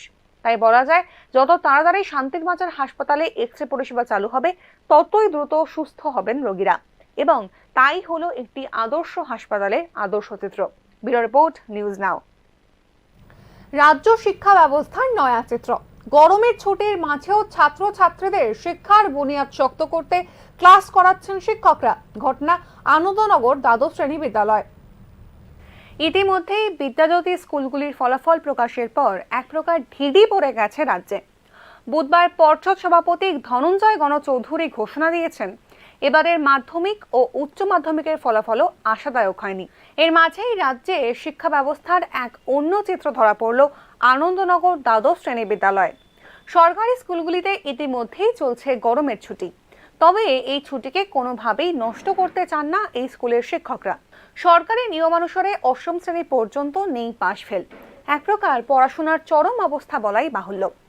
বহু ছাত্রছাত্রী পঞ্চম বা ষষ্ঠ শ্রেণীতে পড়লেও এখনো পর্যন্ত বর্ণমালা বা নামতা জানে না, সঙ্গে পারে না সাধারণ অঙ্ক। সমস্যা হয় বাংলা বা ইংরেজি পড়তে। এই কারণেই এই স্কুলের শিক্ষকরা ঠিক করেছেন, এই ছুটিতে ছাত্রছাত্রীদের বাড়তি ক্লাস করিয়ে তাদের বুনিয়াদ মজবুত করবেন। স্কুলের ছাত্রছাত্রীরাও এই উদ্যোগে বেশ খুশি। তারা নিয়মিত এই ছুটির আবহেও স্কুলে আসছে এবং ক্লাস করছে। রবিবার ও যে কোনো সরকারি ছুটি ছাড়া বেলা 11টা থেকে দুপুর 2টো পর্যন্ত ক্লাস করানো হচ্ছে। যেখানে গোটা রাজ্য জুড়ে শিক্ষা ব্যবস্থার টালমাটাল পরিস্থিতি, ঠিক সেখানেই শিক্ষকদের দায়িত্ববোধের এক অনন্য ছবি ধরা পড়ল আনন্দনগর দ্বাদশ শ্রেণী বিদ্যালয়। রাজ্যের সমগ্র যদি এহেন দায়বদ্ধতার সঙ্গে ছাত্রছাত্রীদের পড়াশোনা করান শিক্ষকরা, সেক্ষেত্রে রাজ্যের শিক্ষার মান উন্নত হতে বেশি সময় লাগবে না। ব্যুরো রিপোর্ট, নিউজ নাও। রাজ্যের মুখ্যমন্ত্রী মানিক সাহা প্রতি মুহূর্তে বলেন, রক্তদানের মতন মহৎ কাজ আর কিছুই নেই। এতে সম্প্রীতির বন্ধন আরো দৃঢ় হয়। এবার সেই সম্প্রীতিকে আরো মজবুত করতে এগিয়ে এলো বিলোনিয়া অগ্নি নির্বাপক দপ্তর। অগ্নিকাণ্ড, প্রাকৃতিক বিপর্যয়, দুর্ঘটনা ইত্যাদির পাশাপাশি রক্তদানের মতো মহৎ কাজে বিলোনিয়া অগ্নি নির্বাপক দপ্তর এগিয়ে এলো। বুধবার বেলা 11টায় বিলোনিয়া অগ্নি নির্বাপক দপ্তরের সামনে অনুষ্ঠিত হয় সিপিআর প্রশিক্ষণ ও রক্তদান শিবির।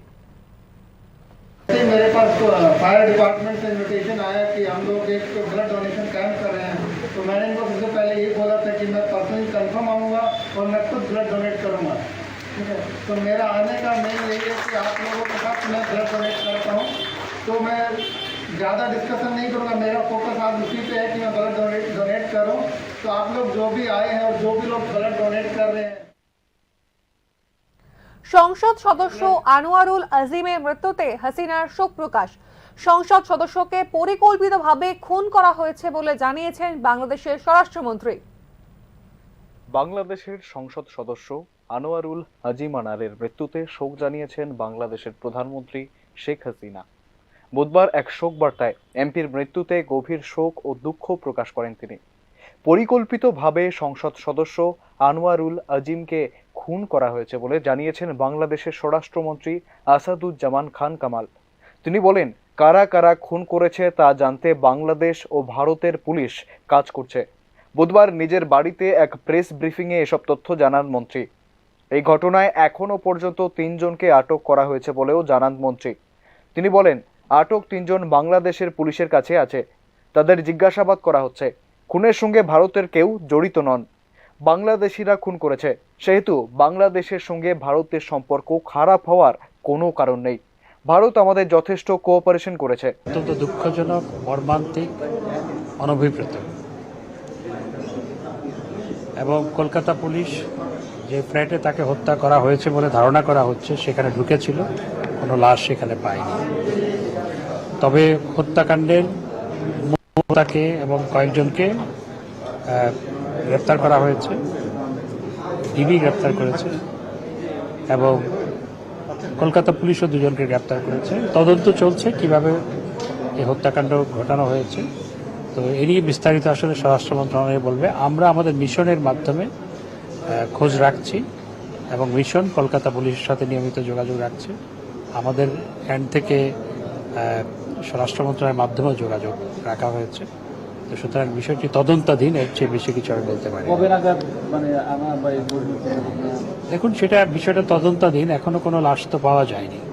তো সেই কারণে কলকাতা পুলিশ ফ্ল্যাটে ঢুকেছিল, তারা কোনো লাশ সেখানে পায়নি বলে। বাবার হত্যার বিচার চান সংসদ সদস্যের মেয়ে মুমতারিন ফিরদৌস ডারিন। বুধবার দুপুরে ঢাকার ডিবি কার্যালয়ের সামনে তিনি একথা বলেন। তিনি বলেন, আমার বাবার হত্যার বিচার চাই। আমার বাবাকে যারা হত্যা করেছে তাদের ফাঁসি কার্যকর করা হয়েছে, এটাই আমি দেখতে চাই। ডক্টর, আমি LLB পড়তেছি, আমি 3rd ইয়ারে, আমার ফাইনাল ইয়ার চলে। আমি ইউনিভার্সিটি অফ লন্ডনের আন্ডারে পড়তেছি।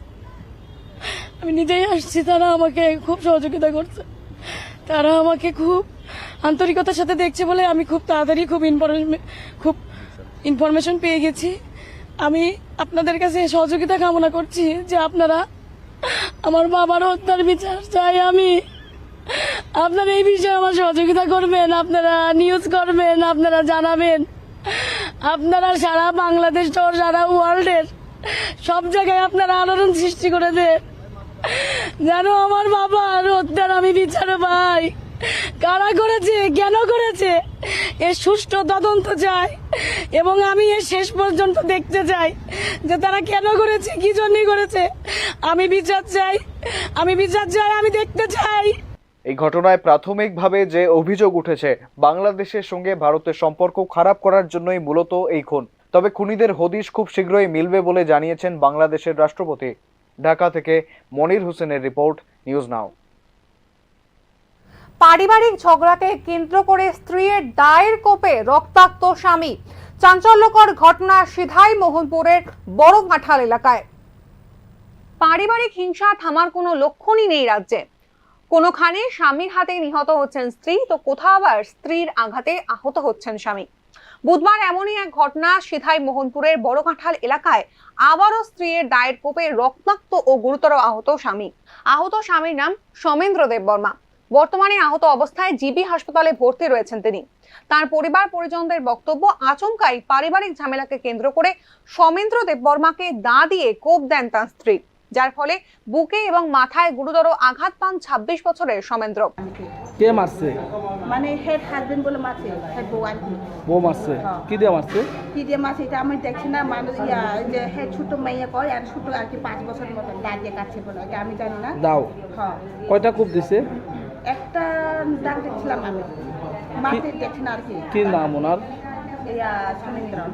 সমেন্দ্র দেববর্মা। বয়স কত? বয়স 28। কি করে? হ্যাঁ, এমনি কাজ কয়টা খায় আর কি। বাড়ি কোনখানে? বাড়ির বরকাঠাল বিদ্যালয় পাড়া। থানা? শ্রীরামপুর। কয়টার সময় ঘটনা আজকে? কয়টার সময়? ঠিক 6টার মতো। ঝগড়াটা কি নিয়ে? ঝগড়াটা কি দিয়ে এটা আমি জানি না স্যার। আলাদা পরিবার, যার পরিবার, আমি জানি না এটা। এখন বউ কই? এখন বউ বাড়ি বলা। পুলিশে জানাইছেন এই বিষয়টা? না স্যার। পুলিশে জানাইবেন? আমি জানি না স্যার। এই রোগীর হসপিটালে জানবো, এটা আমি জানি না। রোগীর অবস্থা কিরকম এখন? এর অবস্থা বলে এখন এক্সরা করা লাগবো, এক্সরা কইরা ছেড়া তারপরে সমস্ত ওষুধটা কিনা লাগবো বলাতে ডক্টর 7 পয়সা আমার। তার মধ্যে কি সবসময় ঝামেলা হইতো? এমনিতে তার মধ্যে সবসময় ঝামেলার মধ্যে অল্প কিছু সবসময় ঝামেলা হয়। স্বামীকে আঘাত করার পর তার স্ত্রী বাড়িতেই রয়েছেন বলে জানিয়েছেন হাসপাতালে উপস্থিত সমেন্দ্রর পরিজনরা। ঘটনায় এখনো পর্যন্ত পুলিশের কাছে অভিযোগ করেননি সমেন্দ্র দেব বর্মার পরিবার। ব্যুরো রিপোর্ট, নিউজ নাও। রাস্তাঘাটের সংস্কার, রেগার কাজ বৃদ্ধি, লোডশেডিং বন্ধ করা সহ মোট 17 দফা দাবি নিয়ে বুধবার আমবাসায় মহকুমা শাসকের কাছে স্মারকলিপি জমা দেয় সিপিএম দল। কর্মসূচির অঙ্গ হিসেবে বের করা হয় দলীয় সমর্থকদের নিয়ে মিছিল। দলীয় কর্মসূচি আগামী দিনেও জারি থাকবে বলে জানিয়েছে সিপিএম নেতৃত্ব। সংস্কার করতে হবে এবং ঘন ঘন লোডশেডিং হচ্ছে এবং বিদ্যুৎ একবার সামান্য ঝড়ে যখন বিদ্যুৎটা চলে যায়, বিদ্যুৎ আসতে কয়েক ঘন্টা সময় লাগে। বিদ্যুৎ পরিষেবা সেখানে বেহাল অবস্থা, এটা সংস্কার করতে হবে। পানীয় জল, দুর্গম এলাকাতে পানীয় জল নেই বললেই চলে এবং প্রায়ই সেখানে রাস্তা অবরোধ হচ্ছে এবং রেগার মজুরি বৃদ্ধি এবং রেগার কাজ বৃদ্ধি, টুয়েফের কাজ বৃদ্ধি, মজুরি বৃদ্ধি এবং পানীয় জল সেচ। আমাদের মহকুমায় প্রায় 28টা এলআই স্কিম আছে, এটার অধিকাংশ বিকল হয়ে আছে। সেচের জন্য সেখানে জল সরবরাহ করা হচ্ছে না। এই জলের সেচ ব্যবস্থাকে সেখানে এলআই স্কিমগুলোকে দ্রুত। চলতি বছর থেকে শুরু হচ্ছে স্বামী ধনঞ্জয় দাস কাঠিয়া বাবা মিশন কলেজের পঠন পাঠন। পশ্চিম ভবনের নতুন নগরে গড়ে উঠেছে এই কলেজ। তাতে বিভিন্ন কোর্সে পড়ার সুযোগ পাবে ছাত্রছাত্রীরা। বুধবার আগরতলা প্রেস ক্লাবে সাংবাদিক সম্মেলনে জানান কলেজের সহকারী অধ্যাপিকা সহ অন্যান্যরা। তার সাথে আমরা কিছু বেনিফিট দিচ্ছি আমাদের ত্রিপুরা রাজ্যের স্টুডেন্টসদের জন্য। প্রথমত হচ্ছে ফ্রি অ্যাডমিশন হবে ফর স্টেট র্যাঙ্ক হোল্ডার্স। যারা স্টেট র্যাঙ্ক হোল্ডার্স আছে ওরা ফ্রিতে আমাদের কলেজে পড়তে পারবে। ফি সাবসিডি রয়েছে, আমাদের যা কোর্স ফি রয়েছে তার মধ্যে আমরা সাবসিডি দিচ্ছি for international, national and state level প্লেয়ার্সদের জন্য। ফি সাবসিডি রয়েছে স্পেশালি এবল যে স্টুডেন্টসরা রয়েছে তাদের জন্য এবং economically weaker section, economically poor যারা আছে তাদের জন্যও। ফি সাবসিডি রয়েছে for SC, ST and OBC students as per government norms যা আছে আমরা সেটা দেব। এবং যেটা সবথেকে জরুরি সেটা হচ্ছে স্কলারশিপ। আগরতলায় অনুষ্ঠিত হচ্ছে রাষ্ট্রীয় স্বয়ংসেবক সংঘের বিশেষ 5 স্তরীয় প্রশিক্ষণ শিবির। 18ই মে থেকে আগরতলা সেবাধামে চলবে প্রশিক্ষণ শিবির। গোটা উত্তর পূর্বাঞ্চল থেকে 152 জন ছাত্র, 30 জন শিক্ষক এবং 40 জন ব্যবস্থায় অংশগ্রহণ করেছেন। 24 তারিখ আগরতলা সেবাধামে আসবেন মোহন ভগবত। আগামী 27শে মে পর্যন্ত তিনি সেবাধামেই থাকবেন। সেবাধামে উপস্থিত ছাত্রদের সঙ্গে তিনি বিভিন্ন বিষয়ে চর্চা করবেন।